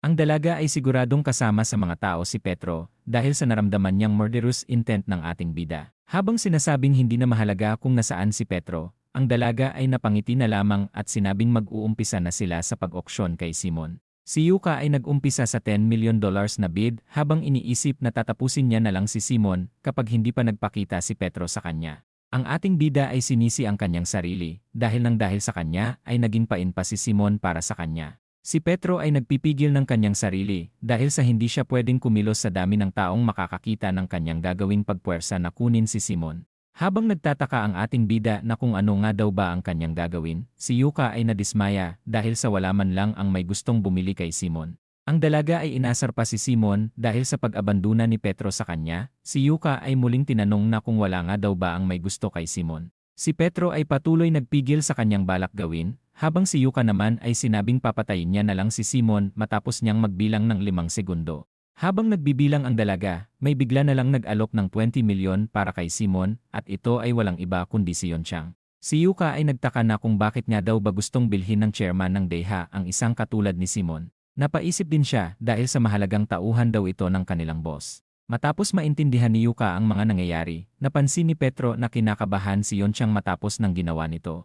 Habang kinokongrats nila ang pagkapanalo ni Yonchang kay Simon, si Yuka ay nagsimula din namang maghinala sa chairman ng DEHA. Ilang sandali pa, si Yonchang ay napansin na mukhang si Simon daw ang ipinunta ni Petro sa lugar na ito. Ang ating bida ay nag-alala para sa kaligtasan ng chairman, ngunit sinabi naman nitong baliwala lamang ang kanyang ginawa para sa ating bida. Si Petro ay napapaisip dahil kung hindi daw kumilos si Yonchang kanina para bilhin si Simon ay siguradong patay na daw ito ngayon. Ang chairman ay napagtanto na delikado na ang kanilang kalagayan simula ngayon, ngunit wala daw silang paraan para makaalis dito sa lugar. Si Petro ay sinabing mayroon siyang paraan, na ipinagtaka naman ni Yonchang kung ano ito. Ilang sandali pa, ang ating bida ay naghihintay sa labas. Hindi nagtagal ang magkapatid na Dokgo ay dumating at tila naging big time na makalipas lamang ang ilang araw. Ang dalawang magkapatid ay inalok si Petro na sumama na lang sa kanila dahil siguradong yayaman daw ito sa pamamagitan ng kanilang tulong. Ang ating bida ay ipinaalala ang pangarap ng dalawa na maging legendary killer katulad ni Petro. Bigla na lang din silang natauhan at napagtanto na nasisilaw na sila sa pera. Ang magkapatid ay tuluyan ng bumalik sa pagiging mindset ng killer at tinanong kung ano nga daw ba ang kanilang gagawin. Si Petro ay sinabing may nangyayaring kakaiba sa ship na ito. Ang Dokgo Brothers lang din daw ang may kakayahan para maresolba ang problema dahil sa nagawa na daw nilang malibot ang lugar sa pamamagitan ng kanilang paglilinis sa buong lugar. Ang magkapatid ay sumang-ayon na alam na nila ang pasikot-sikot sa buong ship na ikinatuwa naman ng ating bida. Sinabihan niya rin sila na simula ngayon ay magkakaroon sila ng importanteng A-rank mission. Habang pinagmamasdan ni Petro si Simon, siya ay muling naalala ang nakaraan. Si Simon ay pinangarap na sana totoong nasa eskwelahan sila at nag-aaral gaya ng mga normal na estudyante. Habang nangangarap si Simon na magkaroon ng totoong eskwelahan para mapasukan, ang ating bida ay sinabing kalokohan ang sinasabi nito. Bigla niya na lang din sinabi na pwede naman daw silang gumawa ng sarili nilang eskwelahan, na ikinagulat naman ni Simon na marinig. Ayon kay Petro, gagawa sila ng eskwelahan para sa mga batang mahihirap at wala nang mapuntahan at papaaralin nila ang mga ito ng libre. Matapos tanungin kung kamusta ang plano na kanyang balak, si Simon ay napangiti na lamang at sinabing nagustuhan niya ang binabalak ng ating bida. Habang kinakausap niya si Simon at sinusubukan itong gisingin, si Yonchang ay nasa isang sulok at nakikinig lamang. Ang eksena ay nalipat kanila Yuka na naiinis kay Yonchang. Siya ay bigla na lang din sinira ang mga artifact sa paligid dahil sa pangingialam ng chairman sa kanyang mga plano. Ang dalaga ay bigla na lang din sinabi na patayin nila si Yonchang. Si Kajeo ay hindi sumang-ayon sa gusto ni Yuka dahil sa mahalagang tauhan daw ito ng boss na hindi nila pwedeng basta na lang patayin. Sa kanyang inis, bigla niya na lang sinampal ang isa niyang tauhan at ipinaalala na siya ang batas sa lugar na ito. Matapos niyang utusan ang kanyang mga tauhan para patayin si Yonchang at Simon, siya ay umaasa na siguradong lalabas si Petro matapos nitong mangyari. Ilang sandali pa, may bigla na lang kumakatok sa kwarto ni Yonchang. Nagtaka rin siya dahil hindi naman daw siya umorder ng pagkain. Ayon sa ating bida, siya ang umorder ng pagkain kanina, kaya naman lalabas na daw muna siya sandali. Hindi nagtagal ang ating bida ay nakabalik na, nagtaka din si Yonchang na kung bakit tea lamang ang dala ni Petro. Ayon sa kanya, ibinalik niya ang nilutong steak dahil hindi tama ang pagkakaluto nito. Habang nagsiserve ng tea ang ating bida, si Yonchang ay sinabing ayos lang sa kanya na hindi makadinner ngayong gabi. Si Petro ay nagpaalam sandali para lumabas na sinang-ayunan naman ng chairman. Matapos makalabas ng kwarto, si Petro ay pumasok sa kabilang kwarto at pinagmasdan ang mga pinabagsak niyang kalaban kanina. Si Petro ay hawak ang dalawang lagayan ng paminta at hindi nagtagal nang dumating na ang iba pang kalaban. Ang isang lalaki ay walang maintindihan sa sinasabi ng Korean na si Petro at napansin na mukhang hindi ito takot sa kanila na may hawak na mga baril. Ang grupo ay minaliit ang ating bida at nagtaka pa kung ano ang balak nitong gawin sa kanyang hawak. Si Petro ay napasabi na lamang natuturuan niya ang mga kalaban kung paano nga daw ba gamiting sandata ang mga paminta. Ang isang lalaki ay sinabing 10 silang may mga baril, kaya naman nagtataka siya na kung bakit napakakumpiyansa ng ating bida. Nag-umpisa ding kabahan ang lalaki sa hindi malaman na dahilan. Si Petro ay nagtaka na kung bakit hindi nga daw ba sila bumabaril. Habang kumikilos ng mabilis ang ating bida, ang lalaki ay hindi magawang bumaril dahil sa baka matamaan ang kanyang mga kasamahan sa kabilang banda. Si Petro ay tuluyan ng sumugod at tinatapos sa tag-iisang tira ang kanyang mga kalaban. Habang patuloy kumikilos ang ating bida, ang mga kalaban ay nagpa siyang magpaputok, dahilan para mabaril ang kanilang mga kasamahan sa kabilang parte. Si Petro ay tuluyan ng ibinato ang lagayan ng paminta at ito ay sumabog sa paligid. Ang paningin ng mga kalaban ay malubhang naapektuhan habang si Petro naman ay mabilis kumilos at nakalapit sa iba pang mga kalaban. Matapos niyang tapusin ang mga kalaban, si Petro ay muli nang kumilos at nagpatuloy. Mula sa kwarto ni Yuka, ang isa niyang tauhan ay inireport na pumalpak ang kanyang mga kasamahan. Matapos mamatay ng kanyang mga tauhan na siya mismo ang pumili, si Yuka ay napagtanto na si Yonchang ang nagtatago sa hinahanap nilang si Petro. Ang lalaki ay muling sinabi na bigla na lang daw lumitaw si Petro sa may restaurant. Mula sa lugar, ang mga tauhan ay tuluyan ng tinapos ni Petro. Habang nagpapaliwanag ang lalaki, si Yuka ay nakatanggap ng tawag mula sa kanyang mga tauhan sa iba't ibang lugar ng ship at sinasabing lumilitaw si Petro sa iba't ibang lugar. Ang dalaga ay nagtaka kung ano ang nangyayari. Napaisip din siya na kung ano nga daw ba ang pinaplano ni Petro. Habang nagkakagulo sa lahat ng parte ng lugar, si Yuka ay inutusan ang kanyang mga tauhan na alamin ang nangyayari. Ang mga VIP sa loob ng ship ay nag-umpisang mataranta, at ito ay kagagawa ng walang iba kundi ang magkapatid na Dokgo.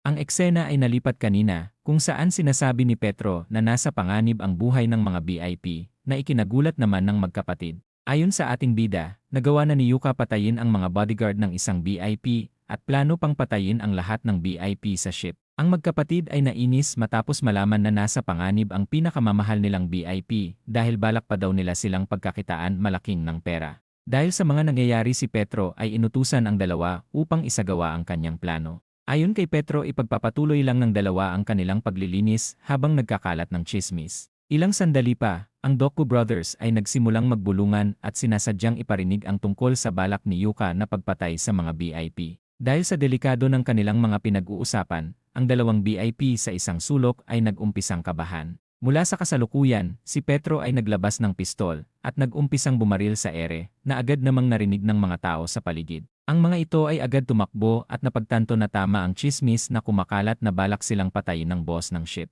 Matapos marinig nila ang signal ni Petro, sila ay bigla na lang sumigaw ng tulong at binabanggit ang matandang Asyanong bigla na lang lumitaw at gumagawa ng gulo sa paligid. Ang lalaki ay agad inireport kay Yuka ang mga kumakalat na tsismis at sa paglitaw ni Petro. Habang ipinapaliwanag na hindi nila mapakalma at makontrol ang mga VIP, ang lalaki ay bigla na lang sinapok at pinahirapan ni Yuka. Dahil sa matindi niyang pagkainis siya ay tuluyan ng pinatay ang kanyang tauhan. Si Kajeo ay nagrekomenda na siya na mismo ang huhuli kay Petro. Si Yuka ay napangiti lamang at sinabing wala nang dapat gawin si Kajeo. Ayon sa kanya may alam siyang paraan para mapalabas ang insektong si Petro sa lungga nito.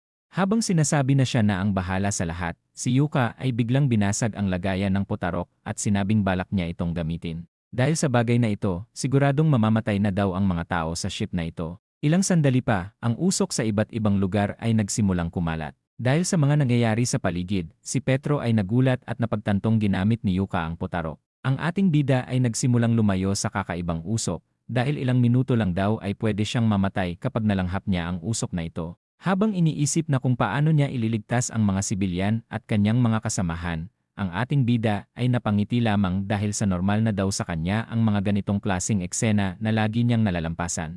Ang putarok ay isang imbensyon ng Soviet Union na sobrang delikado, sa pamamagitan lamang ng ilang patak ng bagay na ito ay kaya nitong pumatay ng ilang daang libong katao. Dahil sa gas na paunti-unting kumakalat sa paligid, ang mga tao ay nagsimulang magpanik at kung saan-saan na lang tumatakbo. Upang mailigtas ang mga tao sa lugar, ang ating bida ay balak dalhin ang mga ito sa deck ng barko. Sa kanyang paglilibot sa buong barko, si Petro ay nalaman na walang emergency broadcast system ang lugar upang masabihan ang lahat ng mga taong pumunta sa deck ng barko. Nag-alala rin ang ating bida dahil sa wala pa ring malay si Simon na nasa matinding panganib mula sa lason na gas. Si Petro ay nagmamadaling bumalik sa kwarto para kunin si Simon. Ngunit siya ay bigla na lang nagulat matapos niyang mapansin na karga niyon siyang si Simon. Ang ating bida ay agad kinukuha si Simon upang hindi na mahirapan ang chairman at makapunta ito sa ligtas na lugar. Ang chairman ay sinabing siya na ang bahala kay Simon at gawin na lang ng binata ang dapat nitong gawin. Matapos mapagtanto ni Petro na lumaking maaasahan ang kanyang batang iniligtas noon, siya ay natuwa at sinabing magkita na lang ulit sila mamaya ng chairman.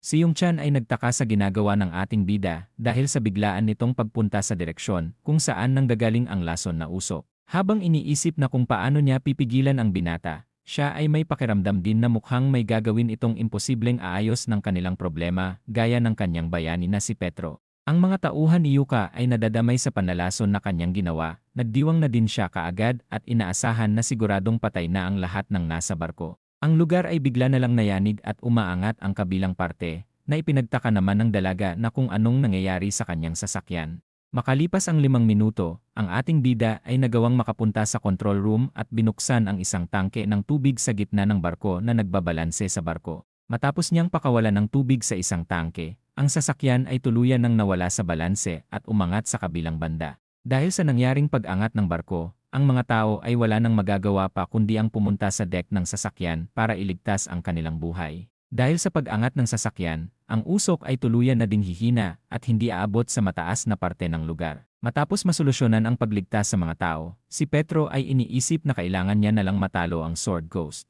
Ang mga tao ay napansin ang isang lalaki na tinatawag sila para makapunta sa ligtas na daan, ngunit ito ay bigla na lang nabaril at agad namatay ng dahil sa mga tauhan ni Yuka. Ang mga ito ay nilak din ang pintuan na mas lalong nagpataranta sa mga tao. Habang paunti-unting umaakyat ang usok, ang mga kalaban ay natutuwa dahil sa matagal na daw nilang gustong patayin ang mga mayayamang VIP. Ang bakal na pintuan ay bigla na lang nagkaroon ng bakas ng suntok at biglang nawasak sa lakas ng puwersa at ito ay kagagawa ni Jay na may pambihirang lakas. Dahil sa ginawang pagsagip ng dalawang janitor, ang mga VIP ay natuwa sa kanila. Habang pinagmamasdan ni Yuka ang mga nangyayari, ang isa sa kanyang tauhan ay sinabing nakita nila si Petro sa auction hall. Ang dalaga ay agad nagtanggal ng kasuotan at naghanda para sa parating na laban nila ni Petro. Habang nagtataka siya na kung anong pabango nga daw ba ang kanyang gagamitin para sa ating bida, Hindi naman nagtagal nang magdesisyon siyang gamitin ang lahat ng ito para tapusin si Petro. Habang naghihintay ang ating bida sa lugar, si Yuka ay natutuwang makikita niya na si Petro. Bigla na lang din siyang nagulat dahil ang binatang bodyguard ni Yonchang ang kanyang nakita sa lugar. Tinanong ni Yuka na kung nasaan nga daw ba ang matandang si Petro, ngunit ang ating bida ay bigla na lang nag-host at balak mag-umpisa ng auksyon. Ang binata ay sinabihan ding makapal ang mukha ng Sword Ghost para gamitin ang titulo bilang Disciple Simon na ikinainis naman ng dalaga dahil sa mga sinasabi ng ating bida. Habang ipinapakilala niya si Yuka sa kanyang auksyon, si Petro ay prenisyohan ang dalaga sa halagang 20 pesos na muli namang nagpainis kay Yuka. Dahil sa patuloy na pang-iinis ng ating bida sa dalaga, si Yuka ay tuluyan ng nainis at naghanda para tapusin ang ating bida. Ang dalaga ay bigla na lang natigilan dahil si Petro ay sinabing hindi naman daw talaga natalo ni Yuka si Simon. Ang ating bida ay nagsimulang maglabas ng kanyang espada at sinabing ipapakita niya sa kanila kung gaano nga daw ba kalakas ang isang prime ng Swirling Sword Saint.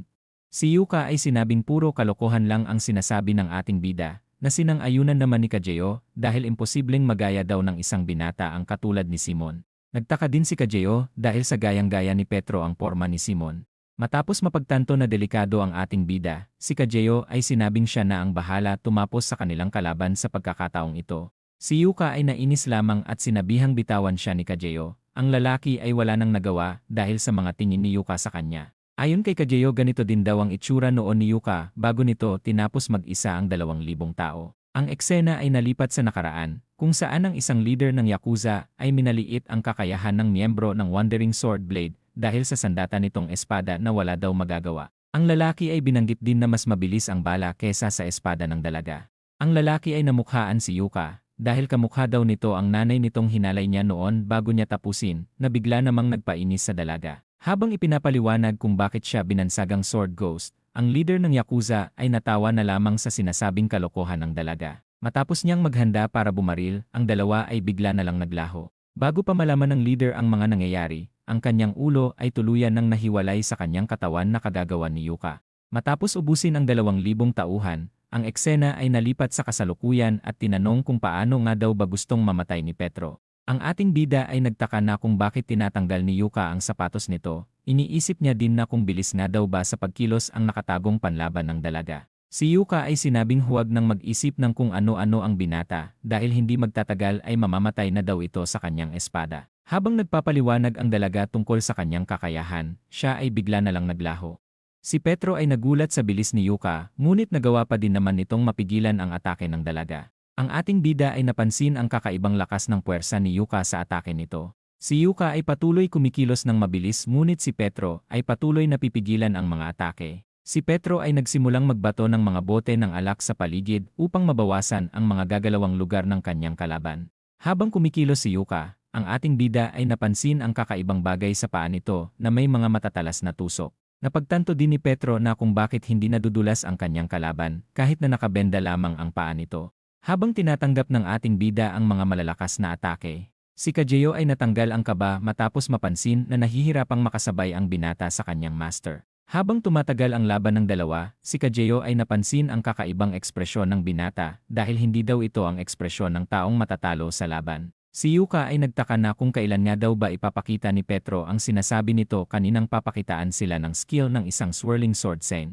Dahil sa bilis ng pagkilos ng kanyang kalaban, si Petro ay iniisip na parang nakikipaglaban siya sa 10 tao. Si Kajeo ay nagtaka kung kailan matatapos ang laban dahil sa patuloy na gagawang madepensahan ng ating bida ang lahat ng mga atake ni Yuka. Si Kajeo ay napansin ang ginagawang pag-obserba ng binata sa mga atake ng kanyang master. Matapos mapansin ang kakaiba sa ating bida, si Kajeo ay muling sinabi na siya na ang lalaban. Si Yuka ay muling nainis kay Kajeo at bigla na lang itong sinipa at muling sinabing huwag itong makialam sa kanyang laban. Si Petro ay napansin na naghahabol na ng hininga si Yuka, kaya naman sinabi niyang pwede naman daw silang pagtulungan ng dalawa niyang kalaban.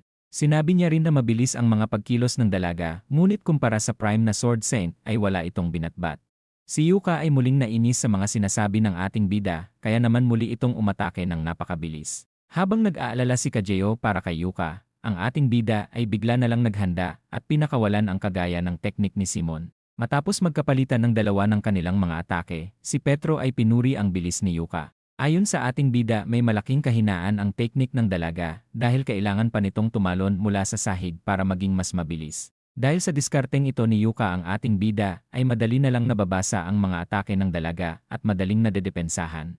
Hindi nagtagal ang braso ni Yuka ay tuluyan ng naputol katulad ng ginawa nito kay Simon. Ang dalaga ay bigla na lang napasigaw sa sakit, na agad namang nilapitan ni Kajeo. Si Yuka ay sinabi ding pasabugin na ni Kajeo ang inihanda nilang bagay. Habang sinasabi ni Petro na dapat hindi nito minaliit ang sword scent, si Yuka ay patuloy namang nainis at sinabing papatayin niya ang ating bida. Mula sa isang sulok may bigla na lang sumabog, si Petro ay agad na pagtanto na kapareho ito ng ginamit na pabango noon ng dalaga. Habang natutuwa si Yuka sa mga nangyayari, sinabi niya rin na kahit dumating pa si Petro, ay wala na itong magagawa para iligtas ang buhay ng binata. Dahil ang usok ng pabango ay mabilis kumakalat sa paligid ng ating bida, siya ay wala nang pwedeng matakasan pa. Dahil sa pinagdadaan ng hirap ni Petro si Yuka ay napapatawa na lang. Pinaalala niya rin na wala nang magagawa pa ang ating bida dahil kahit na ang isang disciple Simon ay walang nagawa matapos malanghap ang kanyang pabango. Habang sinasabi na kahit pati si Petro ay walang magagawa sa kanyang pamatay na pabango, ang dalaga ay bigla na lang nagulat sa kanyang nakita. Ang ating bida ay binalot ng tela ang kanyang espada na ipinagtaka naman ni Kajeo. Si Yuka ay napansing pinipigilan ng binata ang paghinga nito, sumugod na din siya at inaasahang hindi magtatagal ang pagpipigil ng ating bida ng kanyang paghinga. Habang binubuhusan ni Petro ng alak ang kanyang espada, siya ay sinabi din kanina niya pa hinihintay ang paggamit ni Yuka ng kanyang pabango. Matapos sindihan ng apoy ang kanyang espada, si Petro ay sinabing ipapadama niya sa dalaga kung gaano ito kahina nang wala ang kanyang pabango. Si Kajeo ay napagtantong madali lang masunog ang components ng pabango, kaya naman madali lang itong masusunog. Naalala niya din na mukhang nalaman ng binata ang tungkol sa pabango noong unang ginamit ito ni Yuka sa ating bida. Ang dalaga ay nainis ngunit natawa lang din naman dahil sa liit ng apoy na meron si Petro at hindi magagawang malusaw ang lahat ng usok sa paligid. Si Yuka ay muling nagulat dahil ang ating bida ay nagawang makagawa ng malawakang pag-apoy sa paligid. Si Kajeo ay napaisip sa mga nangyayari at naalala ang mga ibinatong mga alak ng binata kanina sa sahig. Ang dalaga ay tuluyan ng nainis at mabilis na namang kumilos para sumugod. Dahil sa kawalan ng isang kamay ni Yuka, si Petro ay baliwala na lang na dinedepensahan ang mga atake nito. Nawalan na din ng balanse si Yuka matapos mawalan ng isang kamay. Napansin ni Petro na tuluyan ng humina ang dalaga at bumagal kaya naman naabot na daw nito ang kanyang limitasyon.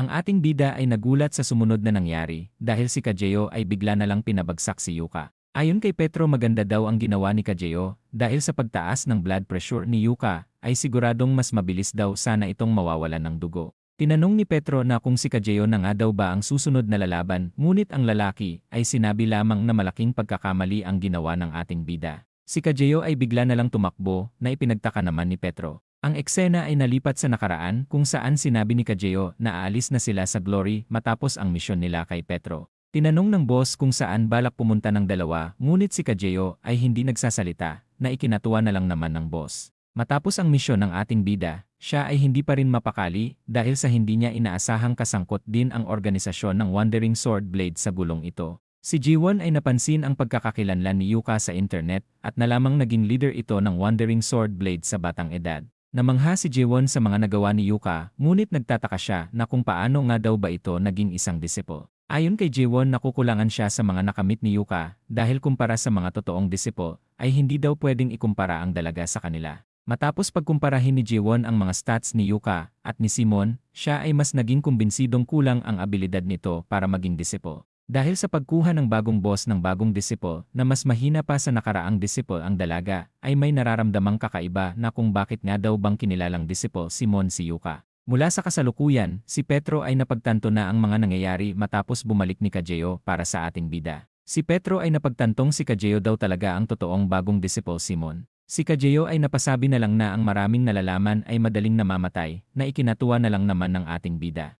Si Petro ay napaisip na walang impormasyon mula kay Kajeo kaya naman kailangan niya pa itong pag-aralan kung paano ito lumaban. Habang patuloy na lumalakas ang apoy sa paligid, ang ating bida ay naramdaman din naman ang matinding pressure na nanggagaling sa kanyang kalaban. Si Kajeo ay napagtantong hindi talaga bodyguard ni Yung Chang ang binata at tinanong na kung ano nga daw ba ang relasyon nito kay Petro. Ang ating bida ay napangiti na lamang at pinaalala ang kasabihan ni Kajeo na madaling namamatay ang taong maraming nalalaman.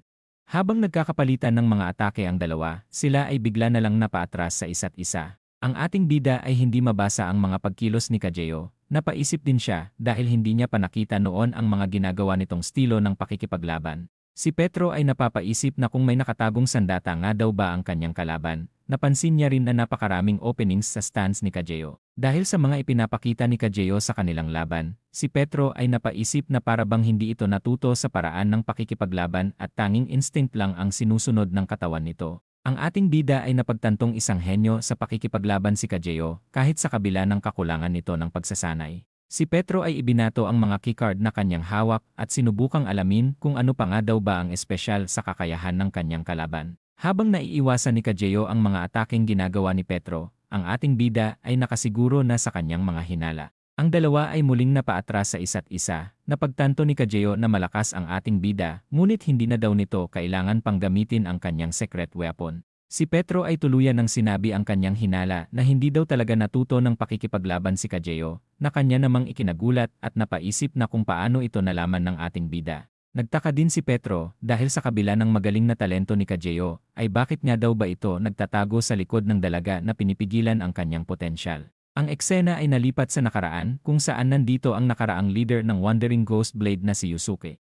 Ang leader ay napansin ang karumaldumal na sinapit ng kanilang mga kalaban, nagtaka din siya at napatanong kung sinong halimaw nga daw ba ang gumawa nito. Ang lalaki ay sinabing hindi ang grupo ni Yuka ang may kagagawa nito, na ipinagtaka naman ni Yusuke na kung sino nga daw ba ang gumawa.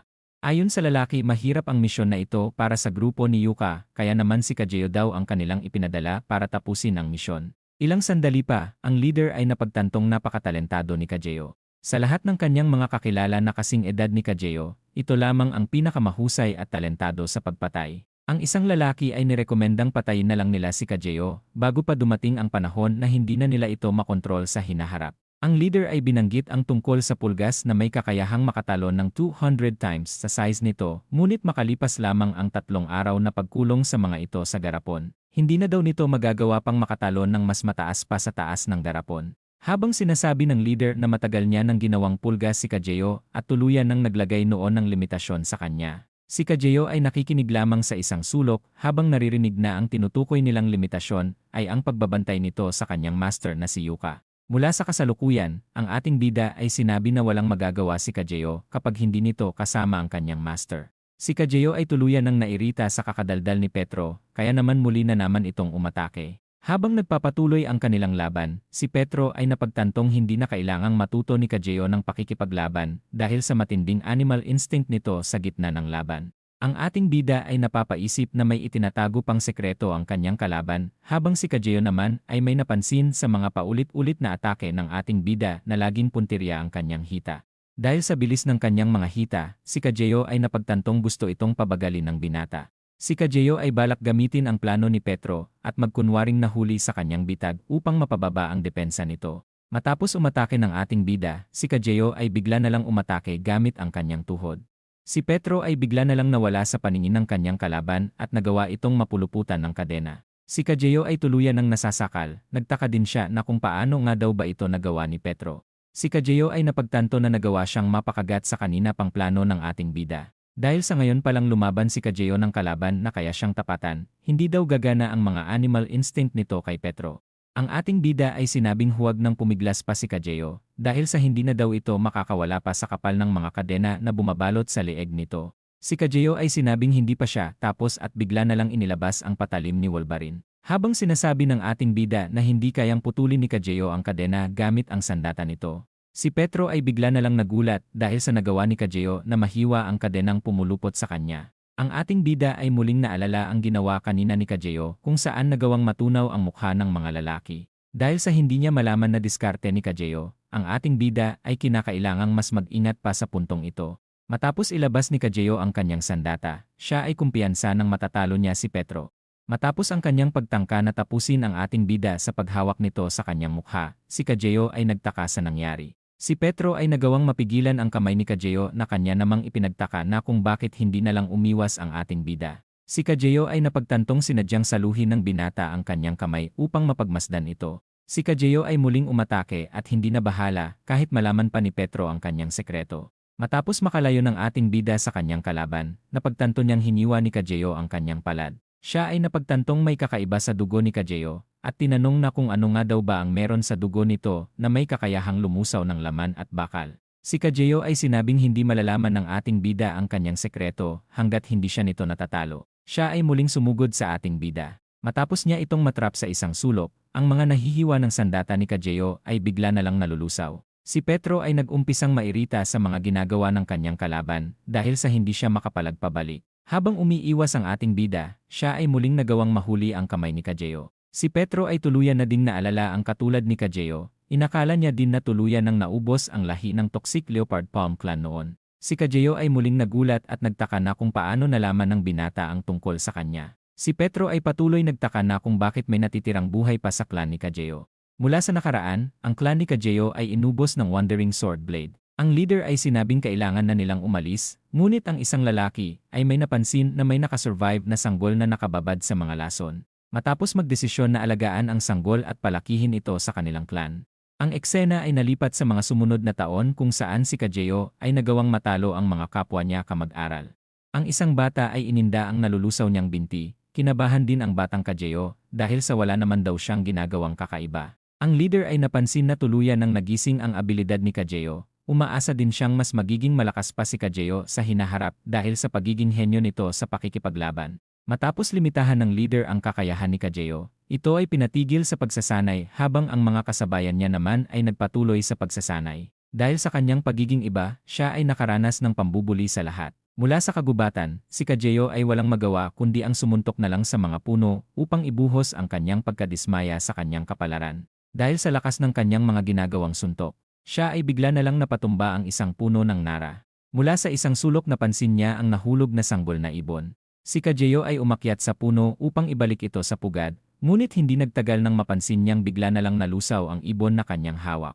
Matapos niyang mapagtanto ang napakadelikado niyang abilidad, siya ay napagtanto din na kung bakit siya iniiwasan at galit sa kanya ang lahat. Si Petro ay nagtaka na kung ano nga daw ba ang ginagawa ni Kajeo sa clan na umubos sa kanyang clan. Pinaalala din ng ating bida na kaya naman daw nitong mag-isa na muling mabuo ang kanyang clan. Si Kajeo ay nainis sa mga sinsabi ng ating bida at sinabing hindi siya nito kilala para magsalita ng kung ano-ano. Napansin ni Kajeo na may koneksyon ang binata kay Petro, kaya naman tinanong niya na kung sino nga daw ba talaga ang binata. Ang ating bida ay biglang inatake si Kajeo at sinabing talunin na muna siya nito kung gusto nitong malaman ang kasagutan. Ang kalaban ay napaatras ngunit muli itong umatake. Habang nagsasabayan ang dalawa sa kanilang laban, si Petro ay napagtantong hindi siya mananalo hanggat hindi niya nagagawa ng paraan ang lason sa dugo ni Kajeo. Ang ating bida ay patuloy iniiwasan ang mga tumatalsik na dugo ng kanyang kalaban habang nag-iisip ng paraan kung paano tatalunin ang kanyang kalaban. Si Petro ay patuloy walang magawa at nag-iisip ng plano hanggang sa may mapansin na lang siya sa isang sulok. Si Kajeo ay mas pinapadugo pa ang kanyang hiwa sa palad at sinabing wala ng tax ang binata sa kanya. Papatayin niya na lang daw ng mabilis at walang sakit ang ating bida kung sakaling sasabihin nito kung saan nga daw ba nagtatago si Petro. Ang ating bida ay nagsimulang mag-unat ng kanyang mga buto at inaming malakas talaga si Kajeo. Si Kajeo ay bigla na lang nagulat matapos kunin ni Petro ang isang map at sinabing lalaban na siya ng seryoso. Napansin ni Kajeo na wala na sa sariling katinuan ang ating bida, ngunit ang binata ay muling sinabi na ipapakita niya kung gaano nga daw ba kalakas ang kanyang sandata na map. Si Kajeo ay napansin na mukhang gustong gamitin ng binata ang haba ng map, ngunit wala daw gagawin ang bagay na ito sa kanya. Habang iniisip ni Kajeo na kung ano ang balak ni Petro, naalala niya rin na kakaiba lumaban ang ating bida dahil sa palagi daw itong gumagawa ng kakaibang plano. Hindi nagtagal nang umatake na si Petro, si Kajeo ay hindi makakita ng opening upang makaatake, ngunit siya ay matapang na tinanggap ang mga pagkatama upang makalapit sa ating bida. Iniisip niya rin na kaya niyang tapusin si Petro sa isang tira lamang. Si Kajeo ay nagulat sa kanyang nakita dahil ang ating bida ay nakangiti lamang at inaasar si Kajeo. Habang nakakatama si Petro, si Kajeo ay nagtataka na kung ano ang ginagawa ng ating bida. Hindi nagtagal na gawa ni Petro na mapuluputan ang sandata ni Kajeo at sinabing sumuko na lang ito habang may panahon pa ang kanyang kalaban. Dahil sa pang-iinis at pangmamaliit ng ating bida, si Kajeo ay tuluyan ng sinira ang sandata ni Petro. Ang ating bida ay nagawang masangga ang atake. Si Kajeo ay sinabing malaki ang inaasahan niya sa binata, ngunit ang ating bida ay napansin na minamaliit siya ni Kajeo. Si Kajeo ay muling sumugod ngunit siya ay may kakaibang naramdaman na bigla na lang nakapagpabagsak sa kanya. Si Petro ay patuloy inasar si Kajeo at sinabing mukhang nanghuhuli ito ng palaka. Si Kajeo ay nagtaka na kung ano nga daw ba ang ginawa ng ating bida, dahil ang kanyang kamay ay bigla na lang umuusok sa sakit. Si Petro ay pinuri ang kakaibang kakayahan sa dugo ni Kajeo, ngunit may malaki daw itong kahinaan. Napansin ng ating bida na napakataas ng asid sa dugo ni Kajeo, kaya naman napagplanuhan niyang gamitan ito ng detergent. Dahil sa chemical reaction na nangyari ang sandatang ipinagmamalaki ni Kajeo ay nawalan na ng kwenta para sa ating bida.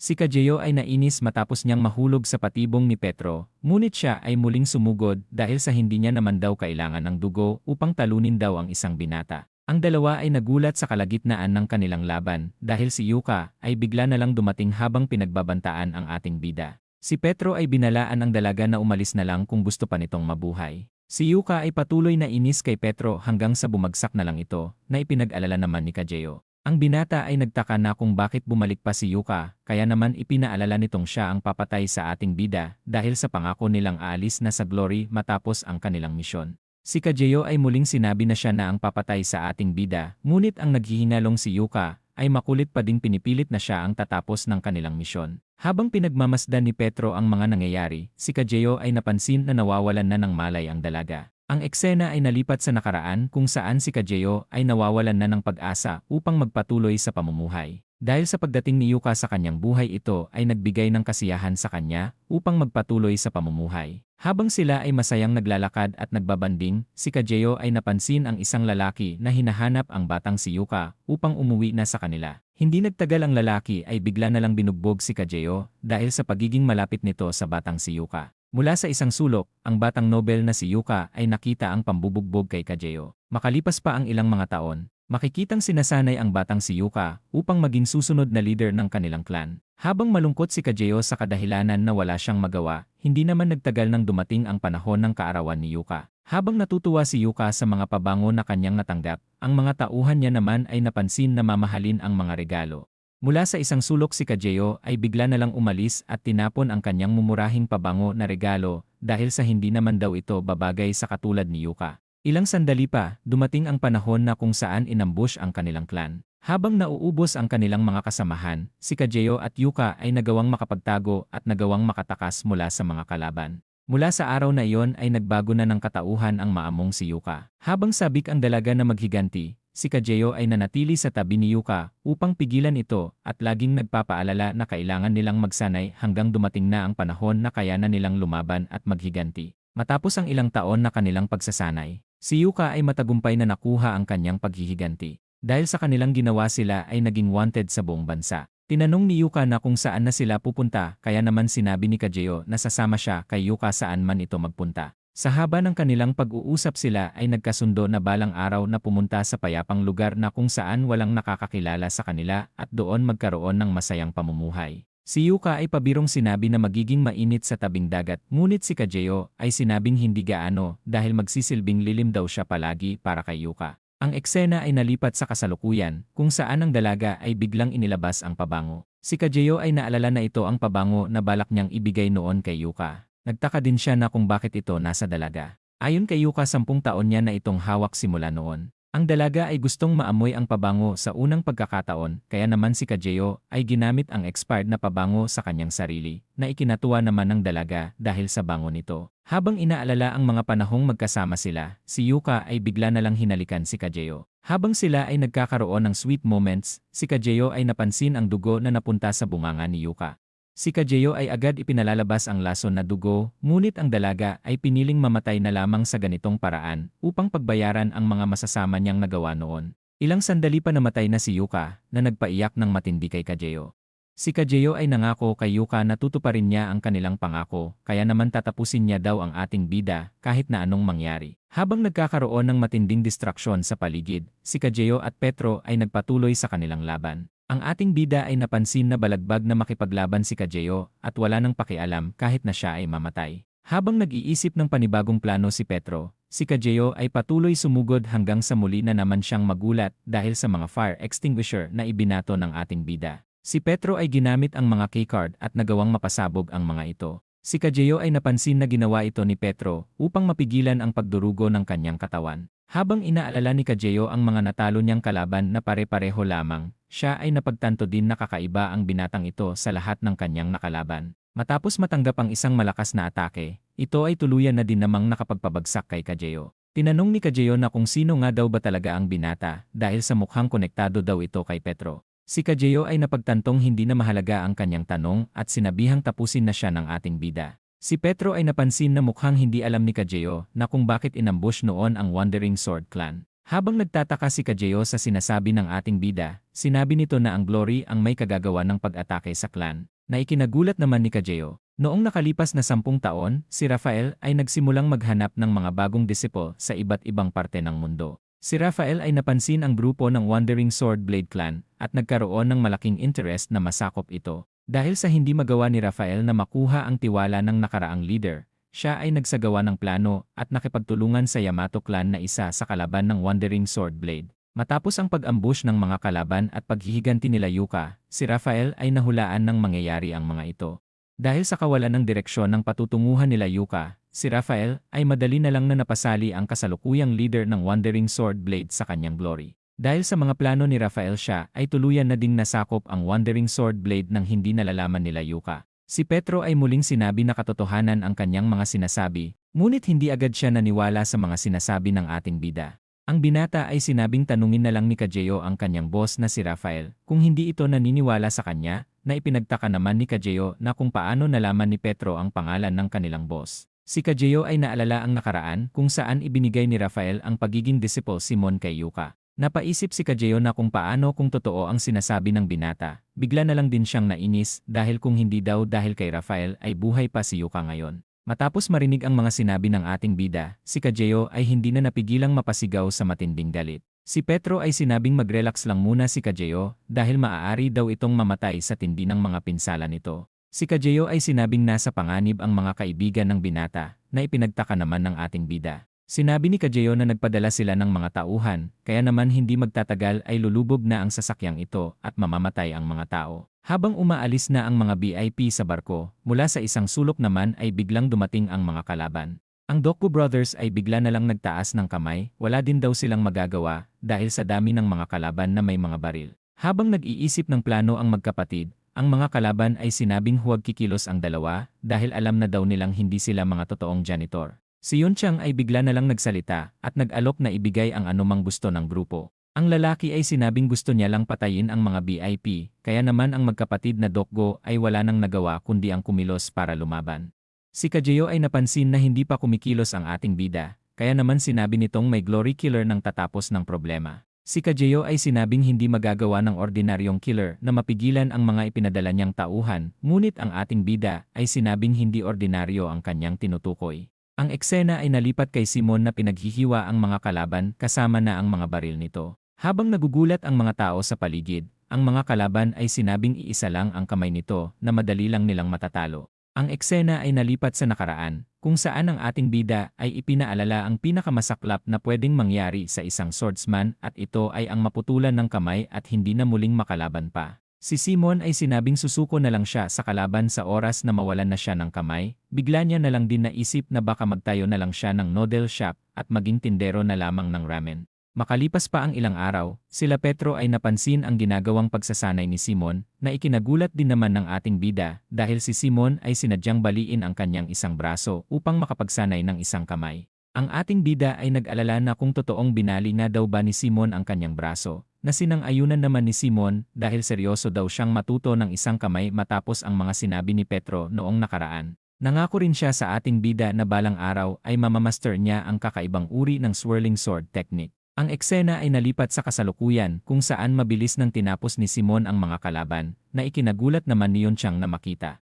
Dahil sa mga effort ni Petro at ng iba pa ang mga natitirang mga tao ay nailigtas at ang pangalawang base ng Glory ay tuluyan ng nasira. Mula sa kalagitnaan ng biyahe, ang magkapatid na Dokgo ay lumuhod kay Simon na ikinahiya naman ni Simon. Si Yung ay nagsimulang gayahin ang mga pinaggagawa ni Simon kanina at pinuri ito sa galing nito. Excited din nilang tinanong na kung totoo nga daw bang kaya ni Petro na wasakin ang isang bansa ng mag-isa. Si Simon ay seryosong tinanong na kung minamaliit nga daw ba nila ang ating bida, na agad namang itinanggi ng dalawa. Si Simon ay nagbitaw na naman ng biro na hindi nakakatuwa katulad noong nakaraan, na ipinagtaka naman ni Petro na kung ano ang nakakatuwa. Si Simon ay biniro ang dalawa at sinabing kilala sila ni Petro. Ang magkapatid ay tinanong na kung ano ang sinabi ni Petro tungkol sa kanila. Habang patuloy binibiro ni Simon ang dalawa ang ating bida ay wala naman ng magawa. Ilang sandali pa habang nag-uusap sila Petro, si Simon ay nagpasalamat sa pagligtas ni Yonchang sa kanya, ngunit siguradong mapapahamak na din daw ito simula ngayon. Ayon kay Yonchang alam daw ng Glory na nasa business trip siya, kaya naman malabo daw silang maghinala sa kanya. Si Petro ay iniisip na mahigit 3,000 ang mga isla sa Korea, kaya naman nagtaka siya na kung paano nila nahanap si Simon, dahil sa intelligence na mayroon ang Glory malamang alam din daw nila na nasa barko sila nila Yonchang. Siguradong galit na galit daw si Rafael ngayon, ngunit nag-uumpisa pa lang daw ang ating bida sa pagsira ng kaharian nito. Ilang sandali pa sila Petro ay tuluyan nang nakabalik sa base ni Jiwon, napansin din ng dalaga na hindi pa rin nagbabago ang pangit na si Simon. Si Simon ay pinaalala din naman ang nakaraan dahil noong araw ay crush daw siya ni Jiwon na gusto pa siya nitong pakasalan. Habang nagkukulitan ng dalawa, si Petro ay tinanong na kung ano na nga daw ba kaya ang plinaplano ni Rafael.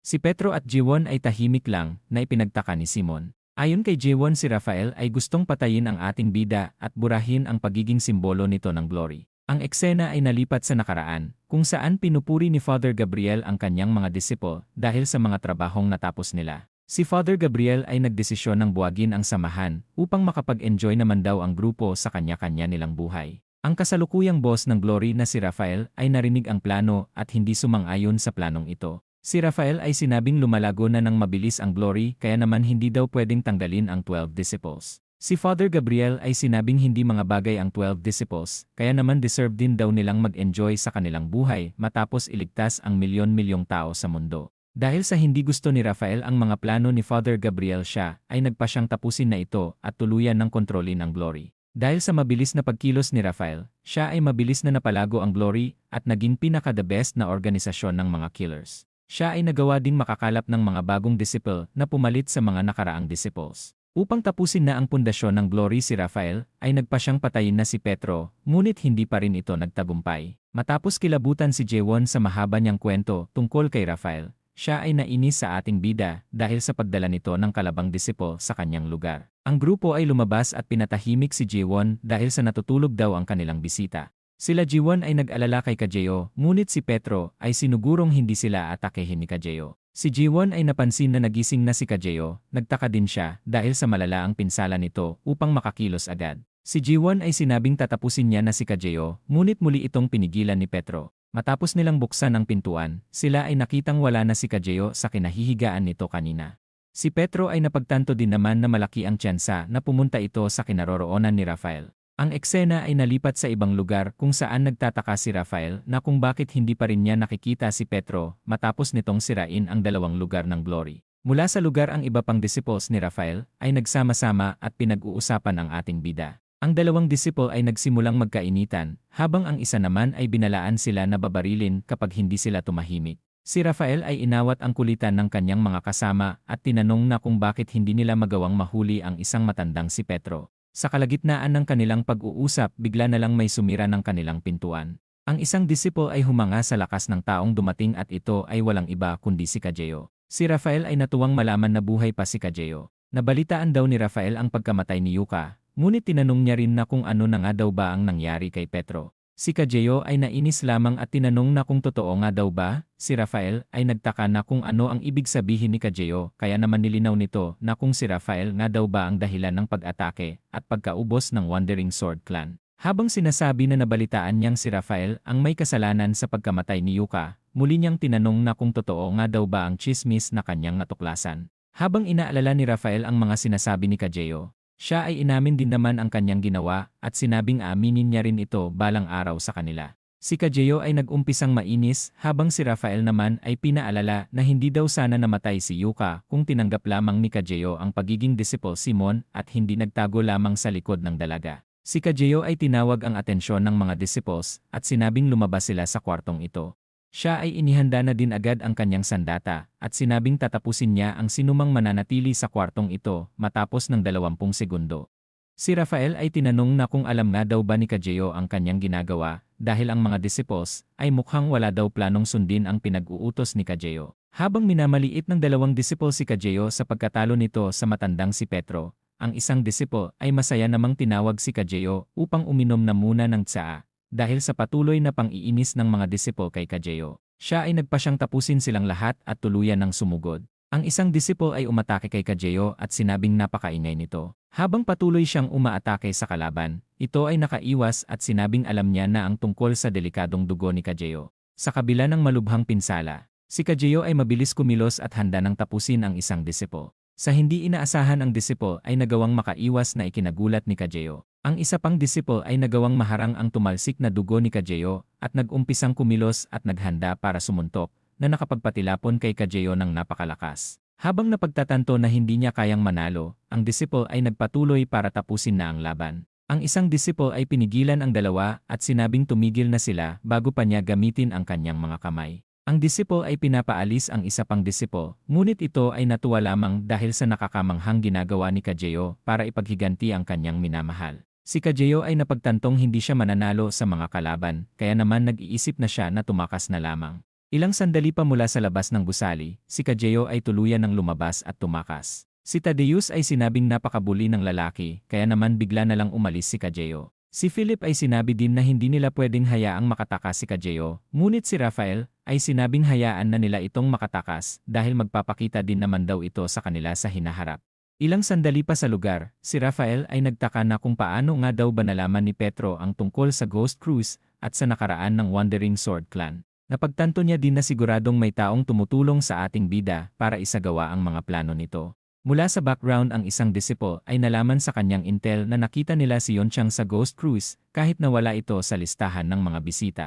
Si Raphael ay nag-umpisang magtaka na kung ano nga daw ba ang ipinunta ni Yonchang sa lugar dahil sa palagi naman daw itong tumatanggi noon na pumunta sa Ghost Cruise. Siya ay nagsimulang maghinala na malamang si Yonchang ang taong nagtatago sa ating bida. Si Raphael ay natuwa sa ideya na pagtapos kay Yonchang dahil sa kailangan niya na din naman daw sakupin ang Deha Group upang magkaroon ng personal na pagkukuhanan ng mga sandata. Tinanong ni Raphael na kung kakayanin niya daw ba ni Disciple Johan ang trabaho. Nabanggit din ni Raphael na ito ang tumapos sa nakaraang Disciple Johan, kaya naman malamang hindi na daw ito mahihirapan na tapusin si Yonchang. Habang sinasabi ni Raphael ang tungkol sa mahigpit na seguridad ng Deha, si Disciple Johan ay sinabi din naman na alam niya na ang tungkol sa security team ng Deha na Escudo. Habang natutuwa si Raphael sa planong pagpatay kay Yonchang, ang eksena ay nalipat sa YouTube kung saan nagugulat ang mga tao dahil sa misteryosong sulat na bigla na lang lumitaw sa gusali ng Deha. Sila Petro ay napanood din ang kakaibang pangyayari. Nagtaka rin si Simon na kung paano nasulatan ng malaki ang napakalaking gusali.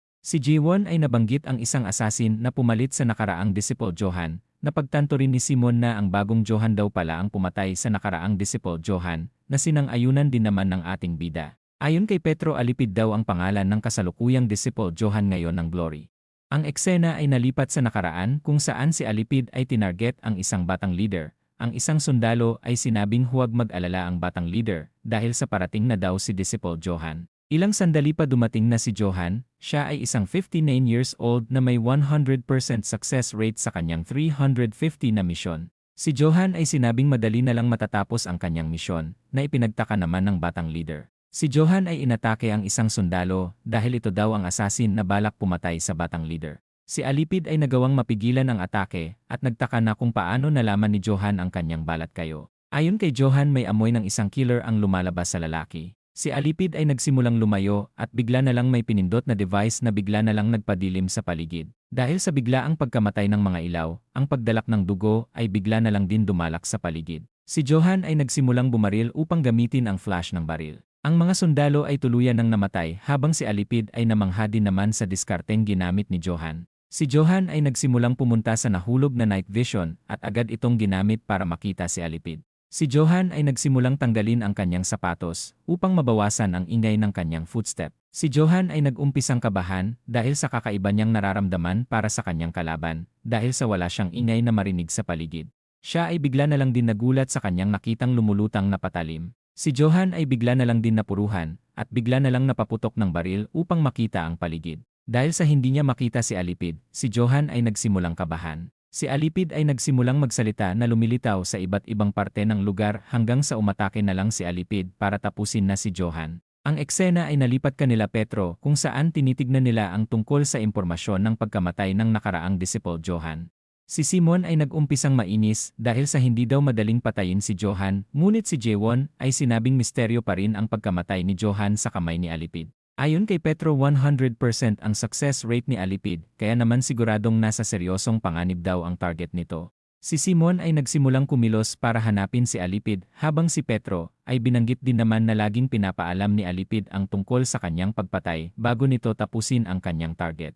Ang eksena ay nalipat kanila Petro kung saan nagtataka si Simon kay Jewon na kung paano nito nakikita ang screen ng computer kung isa siyang bulag. Ang dalaga ay nagsimulang mairita sa kulit ni Simon kaya naman ipinaliwanag niya na ang tungkol sa earphone na ipinapaliwanag kung ano ang mga nasa screen ng computer. Habang kinukulit ni Simon ang dalaga, si Jewon ay nararamdaman din naman ang ginagawang kalokohan ni Simon sa daliri nito. Dahil sa hindi matigil na kulitan ng dalawa, si Petro ay sinabihan na silang tumigil. Dahil sa mga nangyayari ang ating bida ay nag-alala sa susunod na hakbang na gagawin ni Rafael. Nag-alala din siya dahil baka targetin na din daw ni Rafael ang mga nakaraang disipo.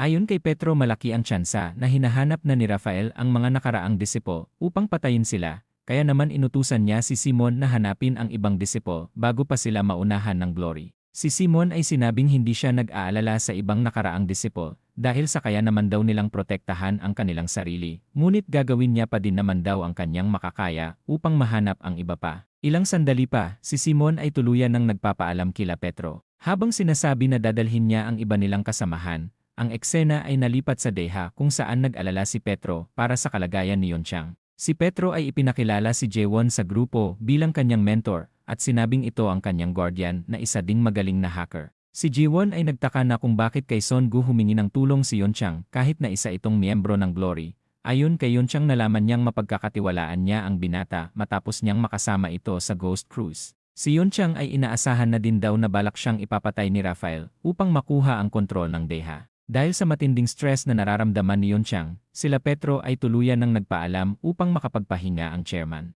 Habang naglalakad, ang sekretary ay binalaan ang ating bida dahil sa sobrang delikado ni Alipid na may 100% success rate sa mga target nito. Si Petro ay nag-alala dahil sa mukhang kukulangin ng tauhan ang Deha para protektahan ang lugar, ngunit ang dalaga ay sinabi rin naman ang tungkol sa mga makakasama ni Petro na grupo ng Escudo. Habang ipinapaliwanag na kung gaano kagaling ang grupong ito, ang leader ng Team A ay tinanong na kung paborito nga daw ba ng chairman ang binata para mapasali ito sa misyon. Si Costa ay nagpakilala at bigla na lang may ibinatong bagay na madali lang namang sinalo ni Petro. Ang ating bida ay sinabing isa lang siyang ordinaryong bodyguard, kaya naman huwag daw mag-alala si Costa para sa kanya. Habang seryoso lang ang lalaki, sinabi nitong alagaang mabuti ng binata ang regalo nitong ballpen. Ipinaalala din ni Costa na huwag maging pabigat ang binata sa kanilang misyon. Mula sa Operation Center ng security team, si Jewon ay iniisip na imposibleng makapasok si Alipid sa gusali dahil sa kada segundo ay may nagbabantay sa lahat ng sulok ng lugar. Si Jewon ay napansin ang mga kabadong tauhan ng Escudo na kanyang ipinagtaka kung bakit. Habang patuloy silang kinakabahan, ang leader ng Team B na si Marco ay nagtaka na kung bakit kinakabahan ang kanyang mga kasamahan. Si Marco ay nagsimulang diskartihan si Jewon, ngunit pinapaalis lang ito ng dalaga. Si Marco ay patuloy dumiskarte kay Jewon at inalok pa ito ng date, na hindi naman nagugustuhan ni Jewon. Habang nagbibigay ng motibasyon si Marco sa kanyang mga kasama, ang kasamahan niya ay tinawag na siya para umalis. Bago pa makaalis ng kwarto, si Marco ay muling inalok si Jewon na makipag-date matapos ang misyon na ito, na tila nagustuhan naman ni Jewon na marinig. Habang ginagawa ng grupo ang kanilang trabaho at tinuturuan ang ating bida, ipinagmalaki niya rin na kahit anong gawin ng binata ay hindi nito maaabot ang kanyang ranggo. Si Petro ay napansin na hindi mali ang ibang sinabi ni Costa. Iniisip niya rin na kung paano nga daw ba siya makakapasok sa gusaling ito kung siya si Alipid. Mula sa lugar may mga putok ng baril ang narinig ng mga tauhan na kanilang ipinagtaka. Si Costa ay mabilis inutusan ang kanyang mga tauhan upang hanapin ang pinanggalingan ng putok. Si Petro ay napalingon kung saan tinitignan ni Costa ang oras. Habang kumikilos ng mabilis ang grupo, ang isang lalaki ay napansin ang isang bangkay sa sulok.